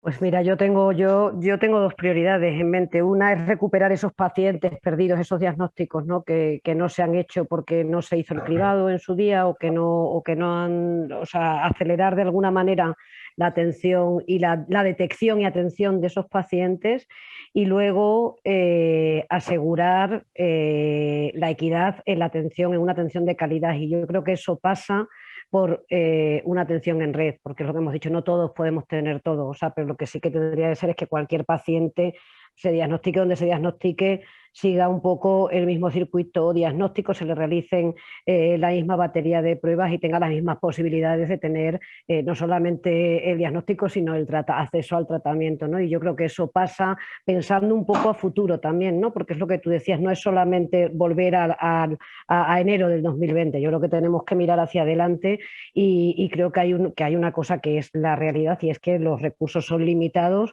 y que no podemos tener hospitales súper especializados en todas partes. Lo que sí vamos a tener es pacientes en todas partes. Entonces, asegurar que esos pacientes son atendidos de una manera similar independientemente de dónde sean diagnosticados. Perfecto. José Martínez Olmos, ¿cuál sería para ti la prioridad? Pues, evidentemente, como la COVID ha hecho muchos estragos, no solamente evidentemente las personas afectadas por COVID, sino todo lo que ha sido las consecuencias en retraso diagnóstico, etcétera, que hemos comentado, no solamente tampoco en oncología, también en otras patologías, yo creo que hace falta un plan de choque. No soy optimista de que vaya a haber un plan de choque. Debería de haber un plan de choque porque si no, vamos a consolidar las desigualdades en todas las áreas y también en el ámbito de la oncología. Pero ese plan de choque tiene que ponerse encima de la mesa, tiene que exigirse, porque lo que ha sucedido es que ha habido retrasos diagnósticos y ha habido además personas que ni siquiera han podido entrar al circuito y están probablemente con patología oncológica, ¿de acuerdo? Que pueden aflorar en una situación donde luego la evolución clínica no sea la que podría haber sido. Por lo tanto, para mí, reclamar un plan de choque. Y ese plan de choque es responsabilidad de todos, Ministerio y comunidades autónomas. Insisto, yo no soy optimista de que se vaya a hacer, pero hay que reclamarlo. Perfecto, muchísimas gracias. José Soto, por favor, ¿cuál sería tu prioridad para ti?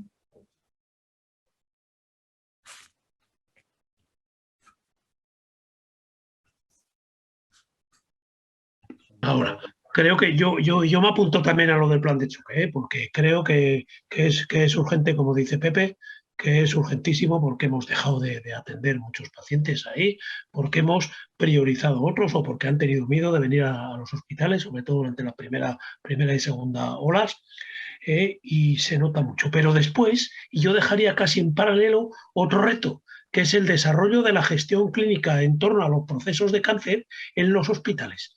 Y yo no digo, como decía Mariluz, en todos, ¿no? Pero en los hospitales que se decida desde la planificación abordar procesos de cáncer avanzado, precisamos con más urgencia desarrollo de estructuras de gestión clínica, áreas oncológicas, institutos oncológicos o como cada uno llamemos.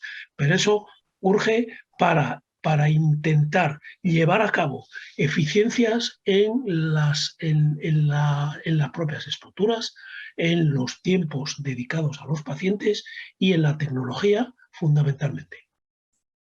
Perfecto. Ramón, para ti, ¿cuál sería la prioridad que tendríamos que poner como objetivo? Bueno, yo me apunto también al plan de choque. Y lo que ocurre es que ya voy a empezar hablando de medidas más concretas, en todo lo que sería el plan de choque.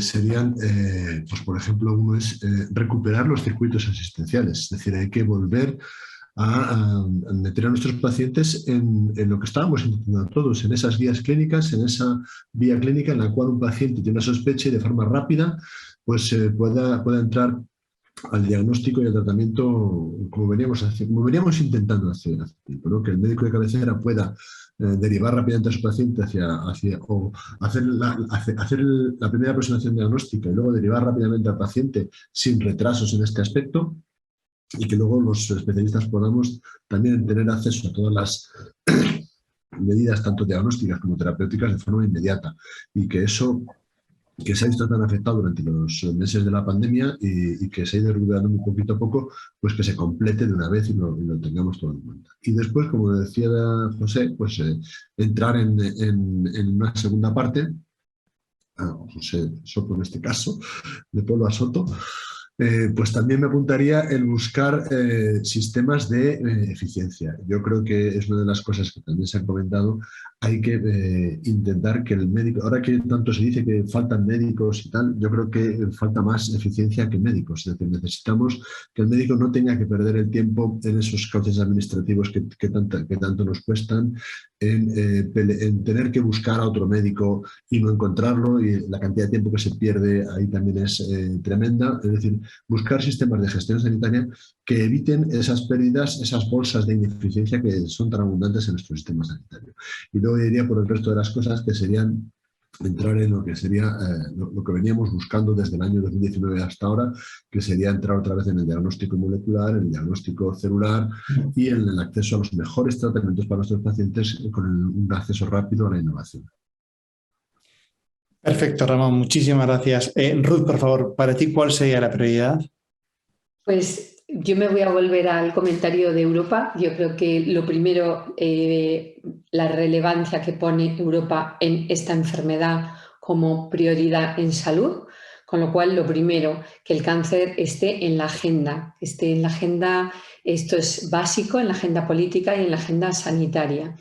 Luego diría que yo veo más que un plan de choque, yo diría que el COVID nos ha sacado de nuestra zona, no voy a decir de confort, pero nuestra zona de organización cómoda, y hemos descubierto otros modelos de organización y otras formas de funcionar. Aprovechar esta salida para utilizar el cáncer en los hospitales como bisagra, trabajando los procesos asistenciales vinculados al cáncer. Dentro de un hospital puedes lograr muchísimas áreas de eficiencia y de mejora en la atención al paciente con cáncer. No solo en los hospitales, sino también en atención primaria. O sea que yo, sobre todo, cambio en el modelo asistencial vinculado en los hospitales a la atención al paciente con cáncer. Perfecto. No sé si hay alguna pregunta de los asistentes para los ponentes. ¿Tenemos, por favor, alguna pregunta de nuestro público para nuestros ponentes, por favor?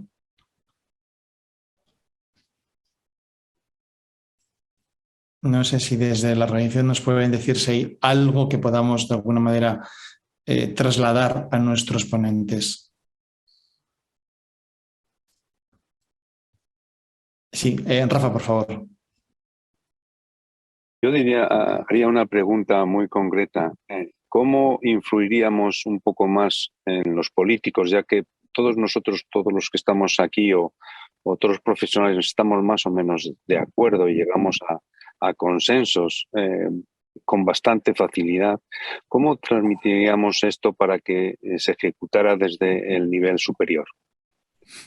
Yo, permitís por mi experiencia, que os ponéis en el lugar de los responsables públicos que tienen dificultades presupuestarias, dificultades de competencia a veces le pedimos a un consejero o a un ministro cosas que no son su competencia, o dificultades de necesitar alianzas entre los pacientes y los profesionales. Es decir, por supuesto, exigiendo responsabilidades siempre, ¿no? Siempre. Pero también mostrando que nos ponemos en su lugar, de que les entendemos, no que les justificamos, sino que les entendemos y que les podemos ayudar o ver cómo les podemos ayudar a superar sus dificultades.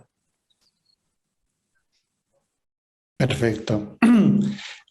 ¿Algo más a esta pregunta de Rafa o hay alguna otra pregunta por parte del público, de los asistentes? Sí, a mí se me ocurre que lo que tenemos que establecer desde nuestro lado es, digamos, una lista de prioridades, ¿no? Y decirles, mira, esto es más importante que esto otro desde nuestro punto de vista, ¿no? Y yo creo que luego se buscará también un poco, ellos buscarían el punto de vista social para tratar realmente de afrontar lo primero, sobre todo cuando no tienes, cuando hay, como dice, dificultades presupuestarias, pues tratar de buscar soluciones a lo más importante antes que a otras cosas menos relevantes. Totalmente de acuerdo. ¿Alguna otra pregunta o algún otro comentario? ¿Alguien quiere añadir algo más? Vale, perfecto. Pues si me permitís, sí voy a cerrar esta mesa, que ha sido un auténtico placer y un honor contar con todos vosotros, de una situación como la que hemos vivido de esta pandemia, una auténtica crisis. Evidentemente, tenemos que salir de ella, pero de alguna forma no podemos, como os comentaba antes, volver a lo anterior, porque sí supone una oportunidad. Una crisis es de alguna forma para reinventarse en un cambio de modelo que desde luego tiene que buscar el punto de referencia tal como estamos en el Plan Europeo contra el Cáncer. Y en ese sentido, con la referencia en Europa, porque no podemos vivir aislados de nuestro entorno y tenemos que ir alineados y armonizados con lo que es este Plan Europeo, tenemos que plantear un cambio de modelo. Yo creo que de lo que sí cabe, de lo que hemos ido comentando, es que posiblemente el modelo que hasta ahora hemos tenido en nuestro sistema de salud ha sido un excelente modelo, pero necesitamos una redefinición, necesitamos un replanteamiento, un rediseño de este modelo que se ajuste a las nuevas necesidades del nuevo contexto de dónde está y a dónde va la medicina actual. Tenemos una situación de un país, como sabéis, España, con un potencial de investigación básica, transaccional clínica como pocos países a nivel europeo y a nivel mundial, pero un país donde esa misma innovación en la que trabajamos, en la que de alguna forma contribuimos, tarda mucho, y tarda mucho desde la perspectiva del diagnóstico a lo que es la puesta en marcha de tratamientos que aportan beneficio clínico. Es verdad que nunca hubiéramos pensado, ninguno de nosotros, que fuéramos a pasar una pandemia como la que hemos pasado, pero eso también nos obliga, porque de alguna forma es de inteligentes ser prevenidos, tener planes de contingencia para por si acaso, porque pensar que no vamos a tener otra situación similar sería de alguna forma pecar de ilusos. Entonces es verdad que necesitamos un plan que cambie la estructura, que de alguna forma haga realidad un contexto de nuevos modelos asistenciales, de nueva capacidad de cómo vamos a gestionar esos flujos de los pacientes de cáncer, que desde la primaria se va a trabajar en la prevención, en el diagnóstico precoz y, como decía José muy bien, en un punto de conexión clara y real, en un punto donde a esa atención primaria le demos herramientas en un contexto de colaboración completa, total, directa, con lo que de alguna forma precisa para ese diagnóstico precoz y que de alguna manera podamos empezar a plantearnos que necesitamos cambios que son críticos y que son cambios de calado y cambios que además van a afectar a la estructura, porque la estructura tal como la conocemos hoy en día de alguna forma está caduca y tenemos que empezar también a incorporar otras disciplinas, otros especialistas que necesitamos que nos den luz para poder orientar hacia dónde vamos, porque hablábamos, y es cierto, hoy es una realidad el diagnóstico molecular, pero es una realidad que no es equitativa. Y esa realidad no basta, porque de alguna forma sigue siendo parte de lo que teníamos ya antes de la pandemia y hoy el mapa que tenemos que dibujar es el mapa de esa medicina de precisión, donde esa secuenciación masiva global, donde esa interpretación bioinformática tiene que ser una situación de realidad. Tenemos que tener muy claro que posiblemente hay que pararse a meditar y quizás también, en cierta manera, José, no digo que no, con una visión filosófica de cuál es el modelo asistencial, cómo traducimos ese trabajo en red, cómo planteamos un modelo distinto que permita optimizar, porque evidentemente, y lo habéis dicho y es cierto, tenemos buenos especialistas, pero especialistas que están dedicados a demasiadas cosas que no es solamente tratar al paciente o diagnosticar al paciente. No podemos tener especialistas multitarea en cosas que no son el objetivo. El objetivo es lo máximo, lo mejor por el paciente y no en convertir al especialista en que haga de todo y sea como una parte del engranaje desde el punto de vista de ser alguien que hace otras cosas distintas de lo que debería hacer. Y en ese sentido es verdad que este modelo, esta implementación, esta nueva concepción de este entorno de cómo abordar el flujo global del paciente desde ese diagnóstico de atención primaria, desde ese tratamiento en el contexto hospitalario, en conexión directa con la primaria, a un paciente que cada vez más estamos consiguiendo que sobreviva y que tenemos que devolver con esa ayuda y esa formación a nuestros compañeros de atención primaria para que en una connivencia en el entorno hospitalario le ofrezcamos esa ayuda que necesita, esas respuestas que necesita para una situación de enfermedad que ha vivido y unas secuelas del tratamiento que de alguna forma ha padecido. Pero esto tenemos que hacerlo, y esto es muy, muy importante, de la mano de los pacientes. Es decir, no podemos diseñar este modelo sin contar en todas las fases con lo que el paciente percibe y con el resultado que para el paciente es lo importante. Porque muchas veces la percepción nuestra de cuál es el resultado que perseguimos no es la misma que persigue el paciente. Y a fin de cuentas trabajamos por el paciente, y hacer un modelo, diseñar un nuevo modelo de organización asistencial sin saber lo que el paciente demanda sería no tener en cuenta a lo que es el valedor fundamental de ese modelo. Tenemos que, por tanto, sentarnos con el paciente, escucharle con lo que es la opinión del paciente, con lo que es la percepción del paciente, diseñar este nuevo modelo. Es un modelo que tiene que ser un revulsivo en lo que hasta ahora hemos hecho, porque, como os digo, no podemos hacer una recuperación hacia lo que teníamos antes, porque entonces para esto no van o no hacemos todo este esfuerzo. Y además porque la medicina ya nos pedía, ya nos exigía, ya nos estaba de alguna forma demandando que nos introdujéramos en este nuevo escenario de esta nueva medicina, y por tanto tenemos que salir de esta crisis desembarcando en lo que es este nuevo entorno que es esta medicina que, como os digo, implica una aproximación que es, y es una cosa que también comentabais, y es coste efectiva, porque tenemos que hacer un sistema sostenible, y esa sostenibilidad fundamentalmente pivota de que seamos capaces de poner los medios, los recursos, las medidas diagnósticas y las opciones terapéuticas en el paciente concreto que realmente hay beneficio, y que seamos capaces también de poner cada uno de los elementos, y ahí incluyo a las personas que forman parte de esta gran estructura que estamos alrededor del paciente de cáncer, en aquella tarea donde somos más productivos o en aquella tarea para la cual de alguna forma tenemos un mejor expertise. No cabe hacer todo de todos, porque eso de alguna forma, desde luego, es punto base de ineficiencia.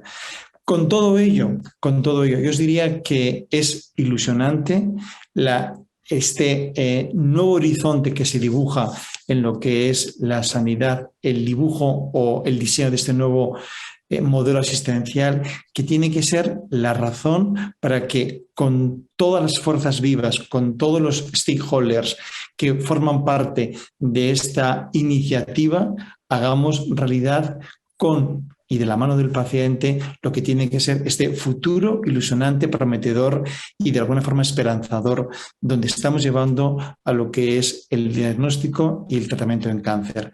Permitidme que cierre esta mesa volviendo a lo que fueron mis primeras palabras, y es de agradecimiento a Jessica por su apoyo. Cristina, Enríquez, muchísimas gracias porque de alguna forma sin vuestro apoyo no hubiera sido posible. Este esfuerzo que hemos hecho desde la Fundación ECO con Eversit Sutherland, con Salud Advisory, Arantxa Vallés, Manuel Cervera y todos los miembros que habéis intervenido en esta mesa, y a todas las personas que, aunque no estéis en esta mesa, han formado parte de este gran equipo que ha hecho posible este documento. Pero permitidme en este momento, Ruth, Ramón, José Soto, José Martínez Olmos, Mariluz, José Polo, agradeceros sinceramente todo este esfuerzo y poder de alguna forma haber concretado en este evento, en este acto de presentación de esta sesión de visibilizar este documento que creo que es crítico, fundamental y necesario para que lo extendamos y que sea la referencia para este nuevo escenario, para este nuevo horizonte de lo que de alguna forma tiene que ser la asistencia al paciente oncológico. Muchísimas gracias a todos y la verdad ha sido siempre un auténtico placer y un lujo y un honor trabajar todos juntos en este proyecto. Muchas gracias. Muchas gracias a todos. Muchas gracias. Gracias a todos. Buena tarde. Muchísimas gracias.